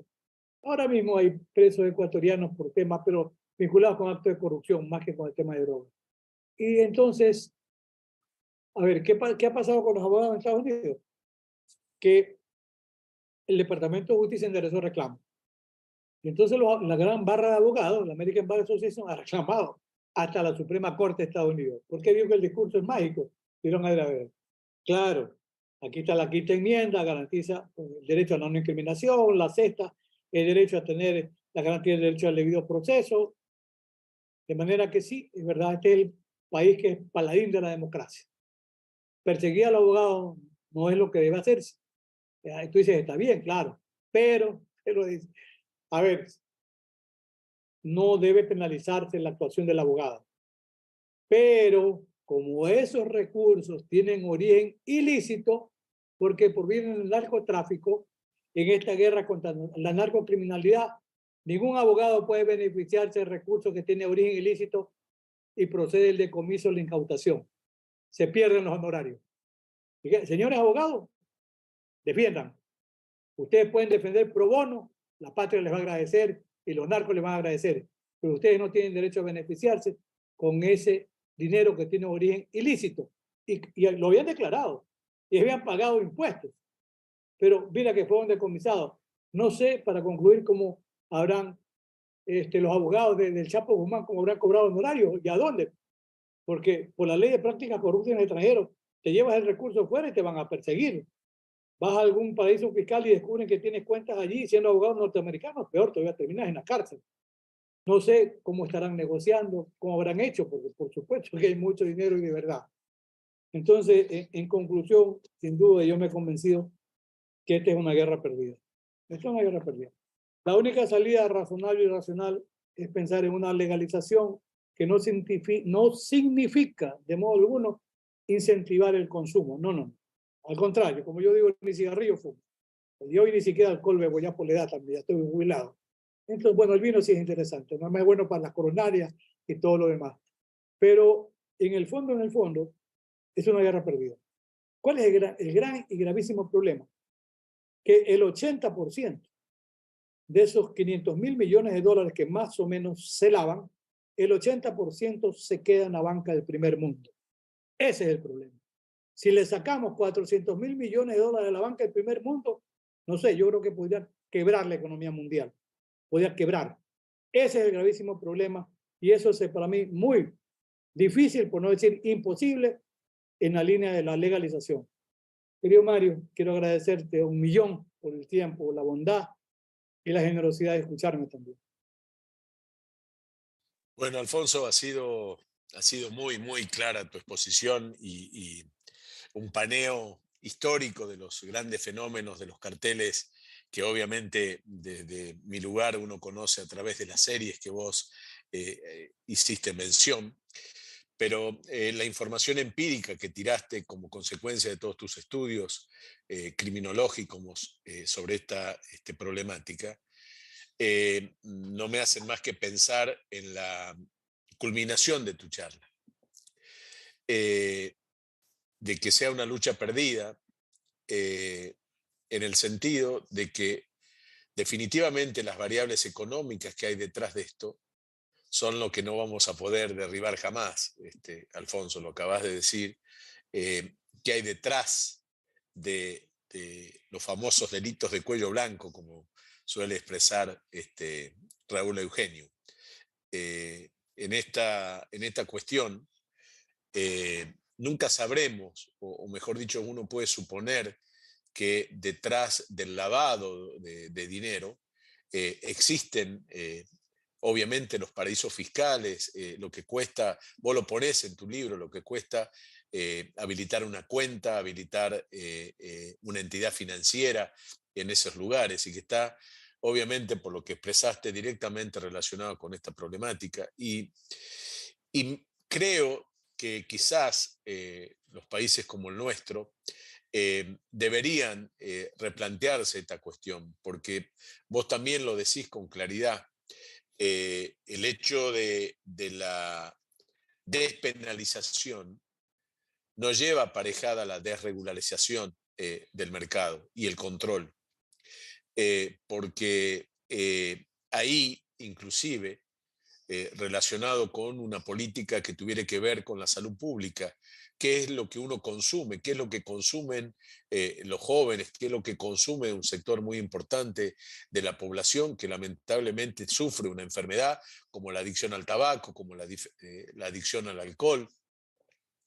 Cuestión que también la trajiste a colación, porque vos y yo sabemos que hay un consumo de alcohol cuyos efectos criminológicos están directamente relacionados, a diferencia de lo que puede ser el consumo de la marihuana, y sobre el cual, obviamente, ni siquiera tampoco nos mueve el amperímetro, Alfonso, porque la tasa de muertes como consecuencia de los accidentes de tránsito y relacionados con el consumo de alcohol, en mi país se cae un avión por mes. Es como si se cayera un avión por mes la cantidad de personas que mueren a través de accidentes de tránsito. Y la verdad te digo que yo como juez, en estos últimos años, en lo que tiene que ver con los homicidios culposos, en el 90% está la presencia del alcohol.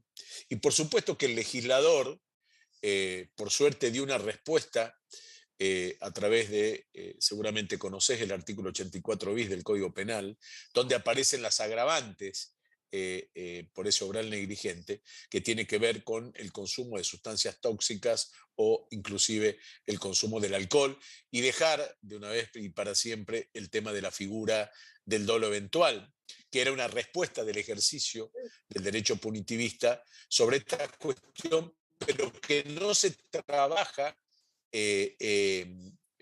con una cuestión que es tan sustancial y donde no debería existir este temor en relación al mercado negro que está detrás del narcotráfico. Entonces, sí me parece, y me puse a pensar en el manifiesto de Málaga, que ya lleva 40 años. Y con cuánta vigencia en ese momento quienes lo firmaron expusieron esto que vos trajiste hoy a colación y que sigue sin resolverse. Creo que estos son los desafíos que tenemos como humanidad, Alfonso, de discutirlos, y definitivamente, por supuesto que son discursos que generan, por el solo hecho de manifestarlos, impopularidad. Es decir, nadie quiere escuchar hablar sobre la despenalización. O mejor dicho, cuando hablas sobre eso, aparecen fantasmas que obviamente me parece que también están enraizados con esto de que, no me acuerdo, creo que en el libro sobre criminología, un autor habla de una nueva forma de colonizar la conciencia, el tema de las drogas. Creo que es Rosa, no me acuerdo bien. Neumann también tenía ese concepto, el poder de colonización de las drogas, decía él. Así es, así es. Así que bueno, desde mi humilde opinión, ha sido una charla imperdible la tuya. Sabía que iba a ser así. Y me gustaría hacerte un par de preguntas que quienes nos han estado escuchando. Hay mucha gente, no solo de mi país, sino también de Panamá, que es un país que nos viene siguiendo y, por supuesto, cuando hay charlas de prestigiosos juristas, están de casi todas las universidades de ahí. Así que vaya mi agradecimiento porque están participando en el día de hoy. Te voy a robar un poquito de tu tiempo para ver si estás en condiciones de responder, porque esta era parte de la dinámica de la charla, no solo escucharte a vos, sino poder interactuar. Hay un colega de mi provincia que te pregunta, que creo que algo respondiste, pero bueno, ¿cuál sería la estrategia necesaria para proyectar un plan de política criminal que garantizara la capacidad de respuesta ante el aumento de la delincuencia, el crimen organizado y el narcotráfico?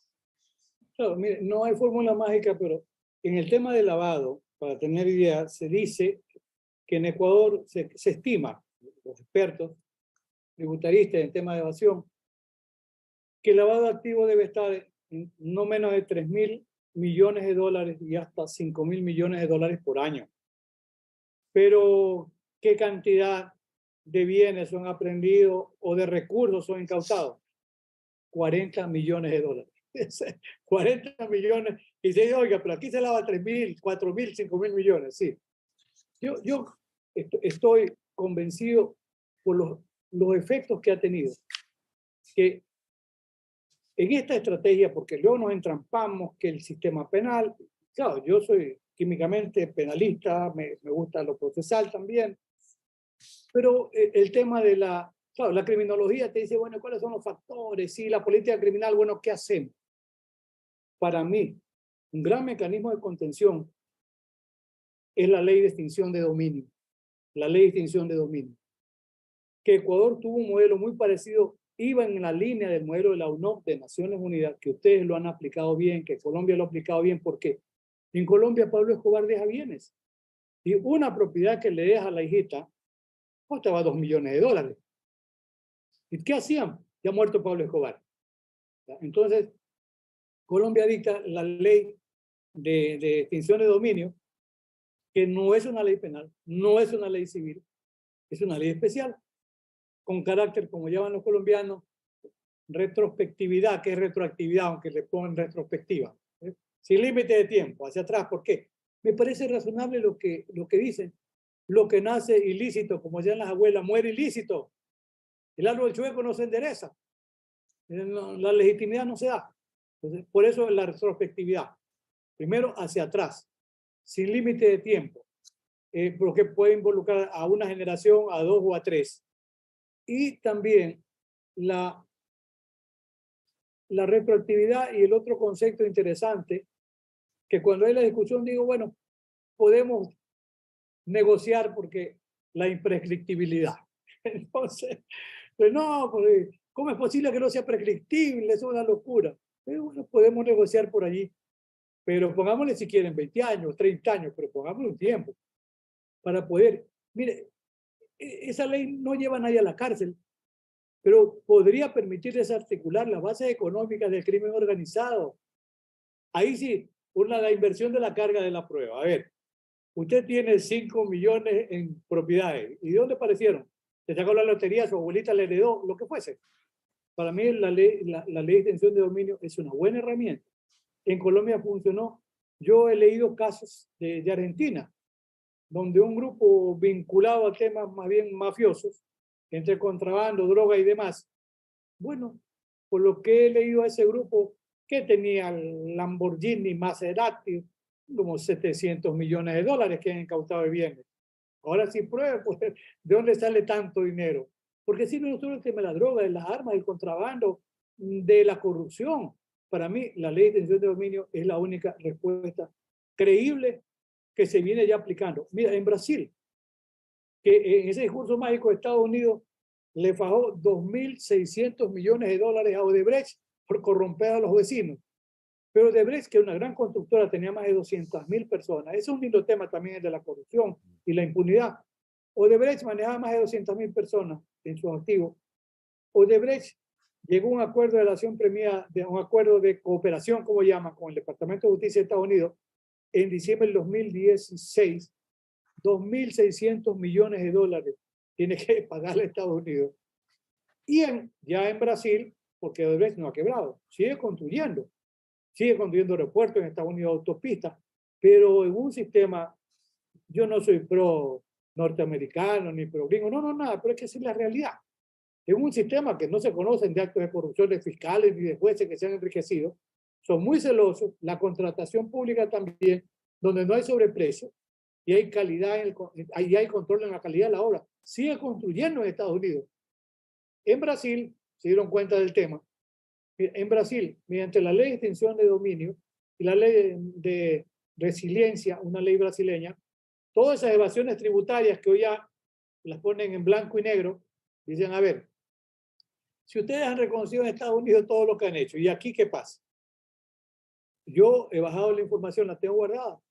En Brasil, mediante ley de extinción de dominio y ley de resiliencia, Odebrecht al Estado brasileño le ha devuelto, acuerdo de reparación, alrededor de 3.000 millones de dólares. 3.000 millones de dólares. Que Odebrecht sigue campante, porque ha habido acuerdo de delación y ha habido un acuerdo reparatorio. Yo creo que para mí la única salida, no veo otra, podría ser una buena utilización de la ley de extinción de dominio. Y si me pregunta qué pasó, que en Ecuador teníamos un modelo muy parecido al de la ONU de Naciones Unidas, pero al rato de la hora se lo echaron abajo. Como yo digo, se dieron cuenta que era un tiro en los pies, en las dos piernas, en los dos brazos y en la asamblea, y después el Ejecutivo lo vetó. Entonces, ¿qué quedó? Sí, hay la ley de extinción de dominio, pero el presupuesto de procedibilidad es que primero haya concluido el proceso penal con sentencia condenatoria en firme. No necesitamos para eso la ley, pues. Si igual hay, mira, si hay medidas cautelares dictadas oportunamente al inicio del proceso, que se mantenga, que estén blindadas y el proceso termina bien con una condena, entonces el aseguramiento de los bienes ya está previsto. No era necesario una ley de extinción de dominio. Pues nos echaron el cuento y una ley que está aprobada con esa minusvalía de eficacia operativa. Entonces, esa para mí es la respuesta y la reflexión en el tema.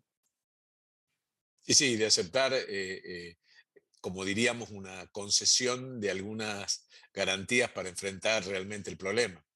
Es como el imputado colaborador, digamos, cómo a veces se llega más allá de las discusiones que van a existir en el tema de la ley de extinción de dominio, también en mi país sufrió este tipo de reparos, en el sentido de hasta tanto una sentencia no se encuentre firme y pasada en autoridad de cosa juzgada, no se podría disponer de esos bienes. Pero bueno, ¿cómo enfrentar estas cuestiones? Quizás implique por parte del Estado ceder en algunas garantías, porque si no es como prácticamente imposible, como vos lo estás planteando.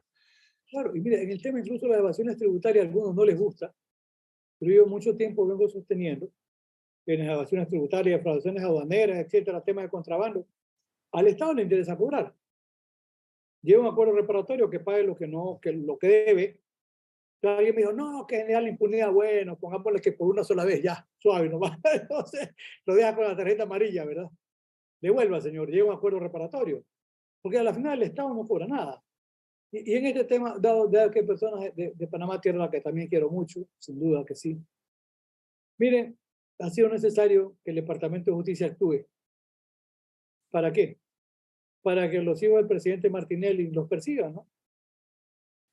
Y ojo, don Norberto Odebrecht, los fiscales peruanos y fiscales panameños lo visitaron a Norberto Odebrecht, el tercero de la generación, cuando estaba preso en Curitiba. A él lo condenaron a 19 años, a Norberto Odebrecht, pero sé que ha llegado, tengo que confirmar el dato, que lo escuché esta semana, a una serie de acuerdos de delación, porque allí funciona la delación como en Estados Unidos.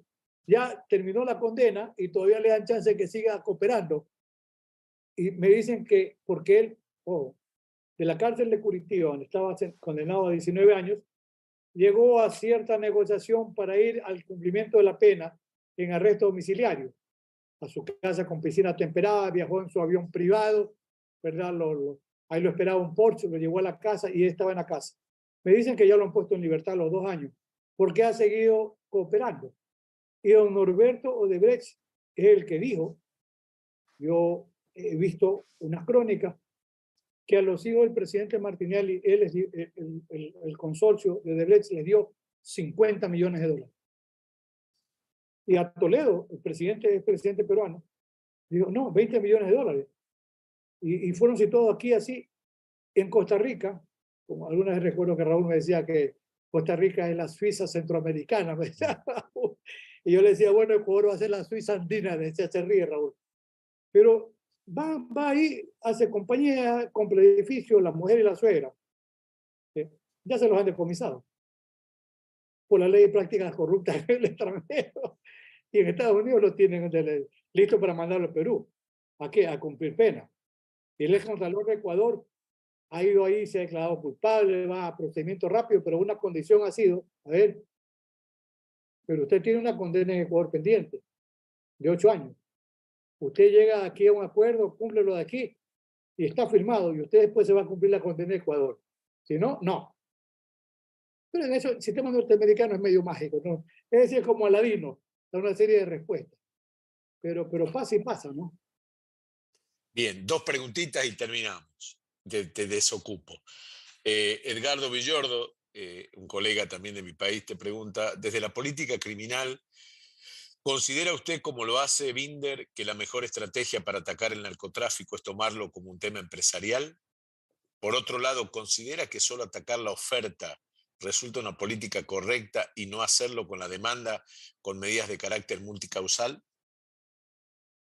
Lo último, claro, Estados Unidos es el principal consumidor de cocaína en el mundo. Entonces, mientras no disminuye el poder de la demanda, es un problema muy complejo. Lo que pasa es que para los países pobres, como es Elías Carranza, terminamos criminalizando la pobreza, sin duda, por estos temas que hablamos del tráfico, microtráfico, al menudeo, etc. En esto, yo tengo una muy buena relación de amistad con Alberto, como yo le digo Alberto, el evangelizador, le digo, el sistema acusatorio. No lo veo hace un tiempo, pero yo lo aprecio, lo quiero muchísimo. A ver, mirarlo como un tema empresarial, no sé si Alberto está pensando en que el Estado tendría que cobrarle un tributo, es decir, un poco como que regularizar el mercado, ¿verdad? Puede ser. Ahora, es que el mercado de consumo es el que determina, en el fondo, la oferta. Entonces, solamente estoy imaginándome, ¿no? A ver, usted produce, Colombia está produciendo,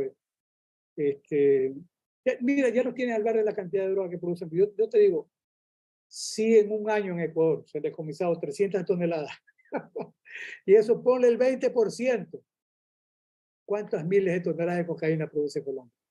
¿Cómo regulariza el mercado? Muy complejo, porque es demasiado dinero, demasiado dinero. Ahora, sí, de la propuesta de Málaga hay que desarticular las bases económicas, sí. Y yo creo que en eso la Convención de Viena de muy buena fe dijo en el año 88, a ver, vamos a ver si vamos con el lavado, pero el tema se ha disparado.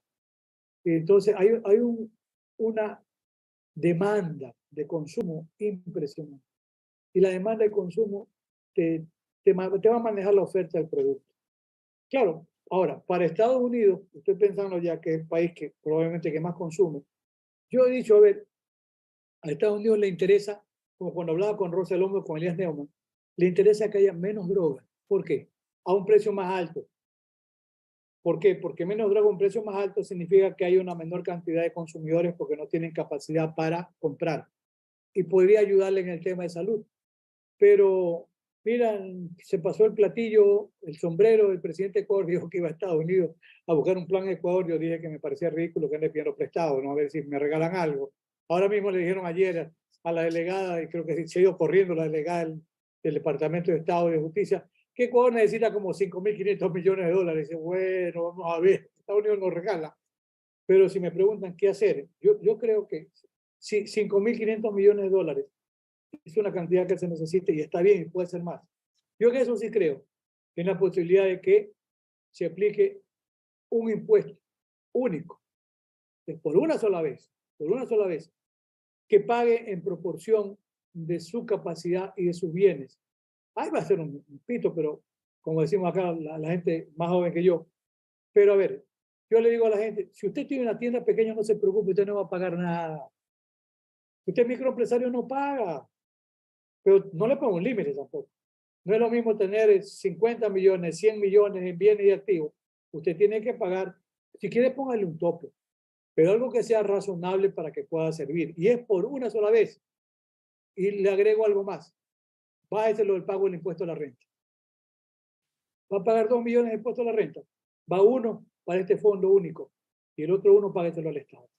Usted paga el 50% de impuesto a la renta para el Estado y contribuye porque el Estado no tiene dinero, es verdad. Y nadie le va a venir a regalar. Israel no le va a regalar nada.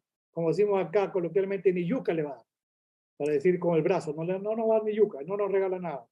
Entonces hay que buscar la manera, por lo menos en la parte de esto ya, el tiempo no permite en cuanto a estrategias que hacer, pero Estados Unidos, Naciones Unidas nos dice cada 5 años que el gran fenómeno de la criminalidad hay que atenderlo tomando en consideración salud, educación, trabajo y vivienda. Son las fórmulas mágicas.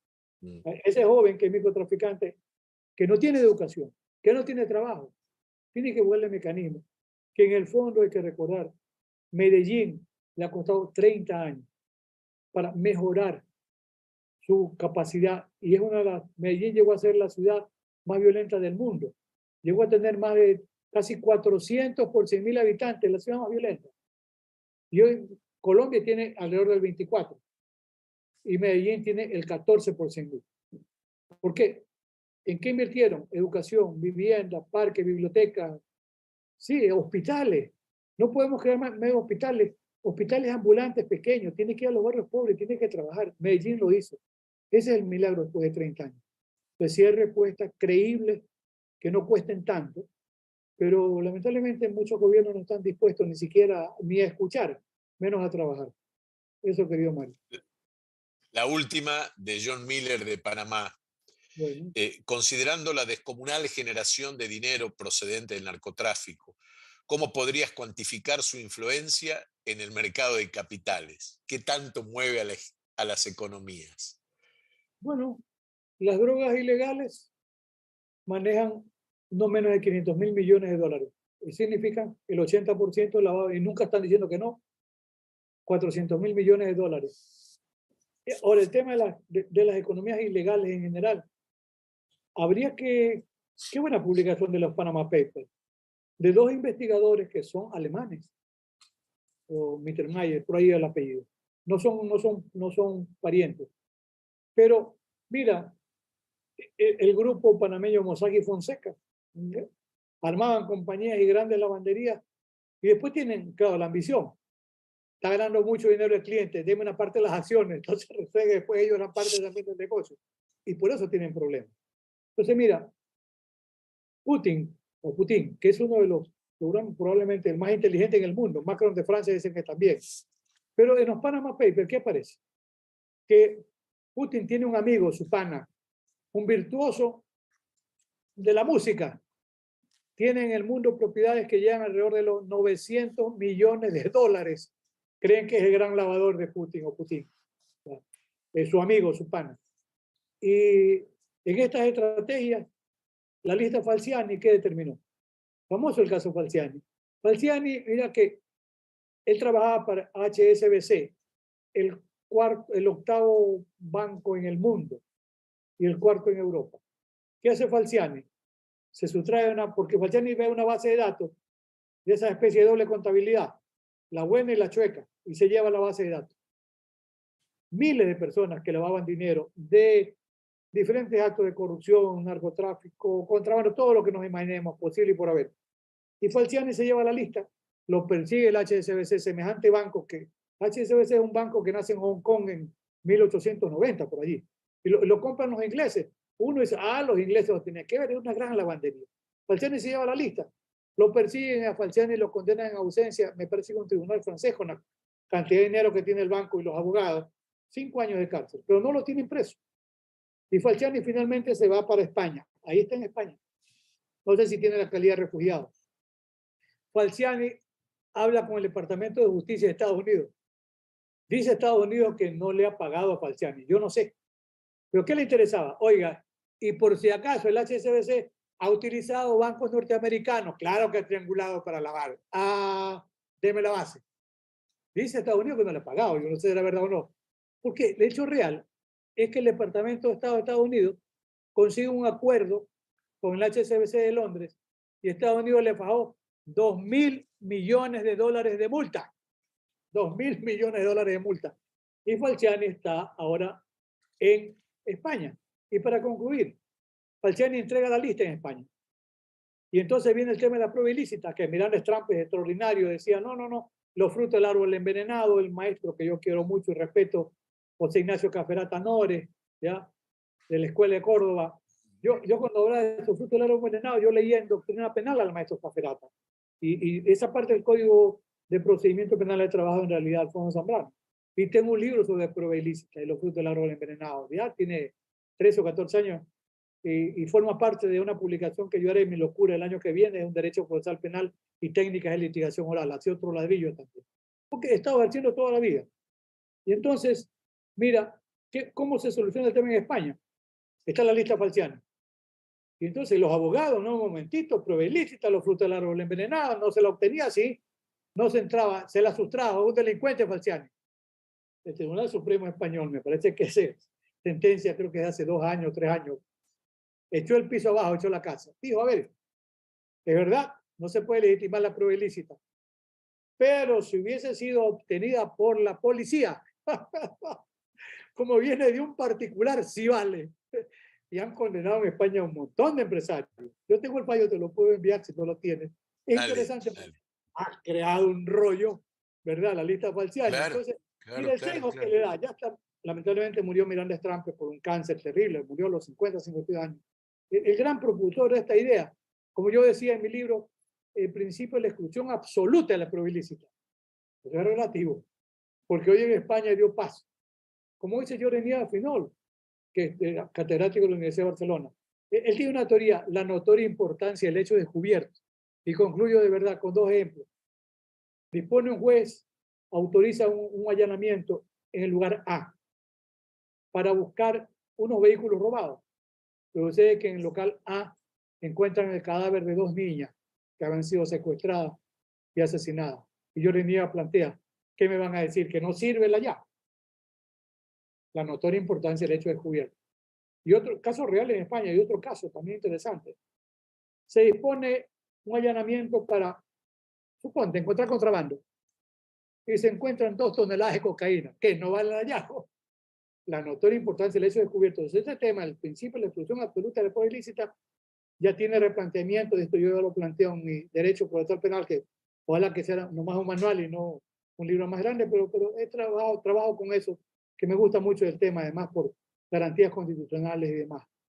Así que el problema, digamos, puesto así, como vos lo estás narrando y como Jordi también lo plantea, creo que como todas las cosas, digamos, los principios de razonabilidad y racionalidad en cuanto a la merituación del caso concreto, es lo que debe ponderar ese juez que le toca intervenir ante la posibilidad de un planteo de una exclusión probatoria. Ahora, yo te lo voy a invertir a este análisis. ¿En qué sentido?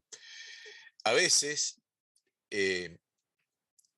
los operadores de la justicia somos rehenes de el trabajo externo, es decir, de las policías, que en mi país, a diferencia de otros lugares, el Ministerio Público Fiscal es el brazo armado que tiene en el marco de la investigación penal preparatoria. Entonces yo te hago este ejemplo.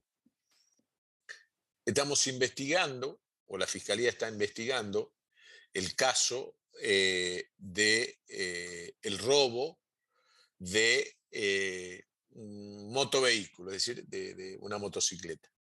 Requiere el allanamiento en el domicilio de Alfonso Zambrano Pasquel, el cual se presupone que es el autor, y vamos en procura del secuestro del motovehículo. Y resulta ser que cuando la policía ingresa al domicilio de Alfonso, abre un placar y en el placar encuentra 1 kilo de cocaína. Fuiste a buscar supuestamente una moto y me abriste un placar y me sacaste cocaína. La pregunta sería, ¿la policía sabía de que en ese lugar había estupefacientes y aparece la causa del supuesto robo agravado para ingresar en ese lugar? Te hablo el placar, te saco la mercadería, el juez después termina diciendo, a ver, ante el planteo de la defensa, ¿cómo iban a buscar una moto dentro de un placar?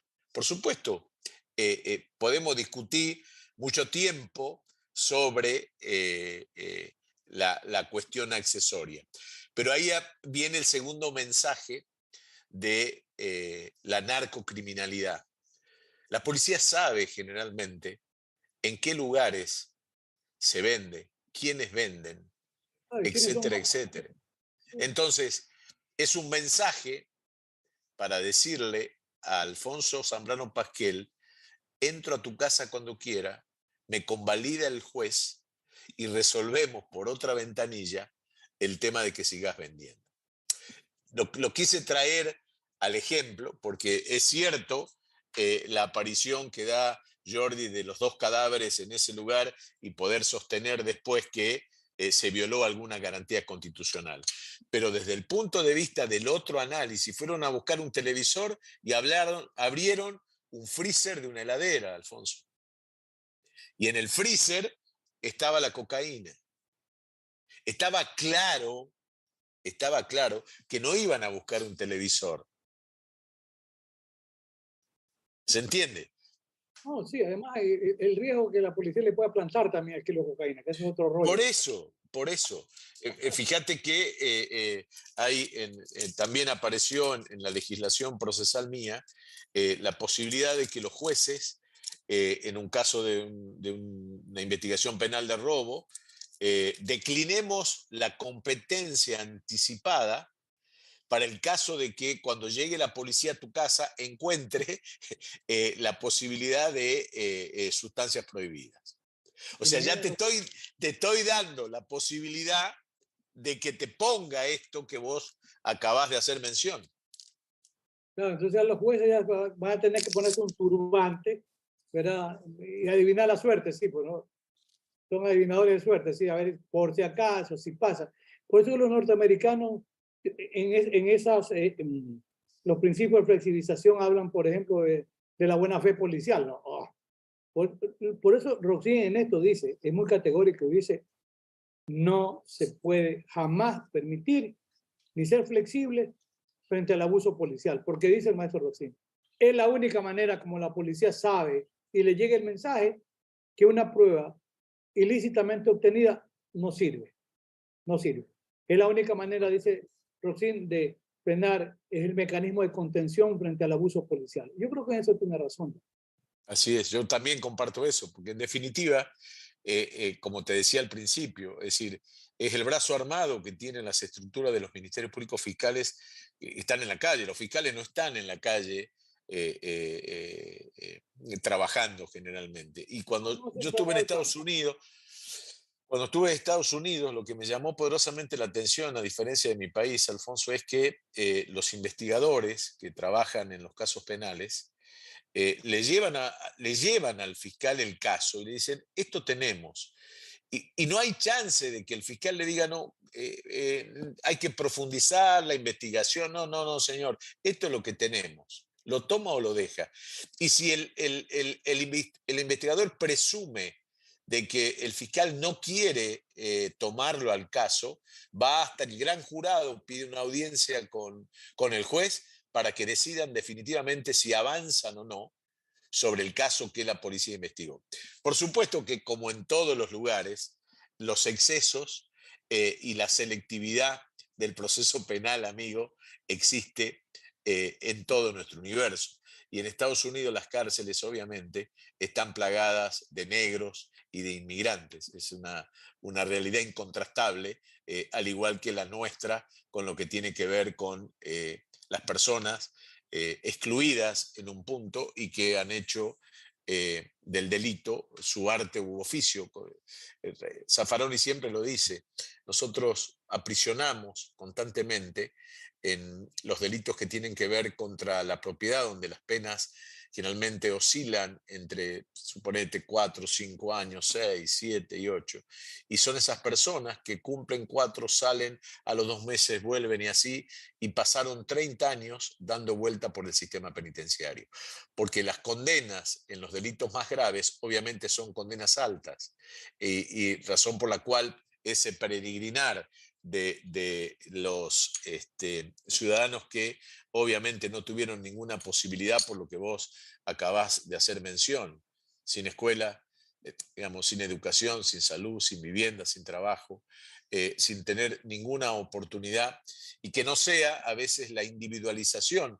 Yo el año que viene te quiero tener en este ciclo para que nos cuentes sobre tu visión sobre las políticas criminales en relación a los niños en conflicto con la ley penal, que es otro de los grandes temas y que todavía seguimos dando vueltas, y no definimos realmente qué es lo que hay que hacer con estas cuestiones. Alfonso, ha sido una tarde-noche para nosotros muy interesante. Fíjate que ya llevamos 2 horas y hay mucha gente todavía conectada, así que te quiero agradecer de corazón en nombre mío, de la Asociación de la Magistratura y de la Función Judicial, de los colegas que hoy nos han estado escuchando desde la Argentina y desde países limítrofes, particularmente muchos colegas de Panamá.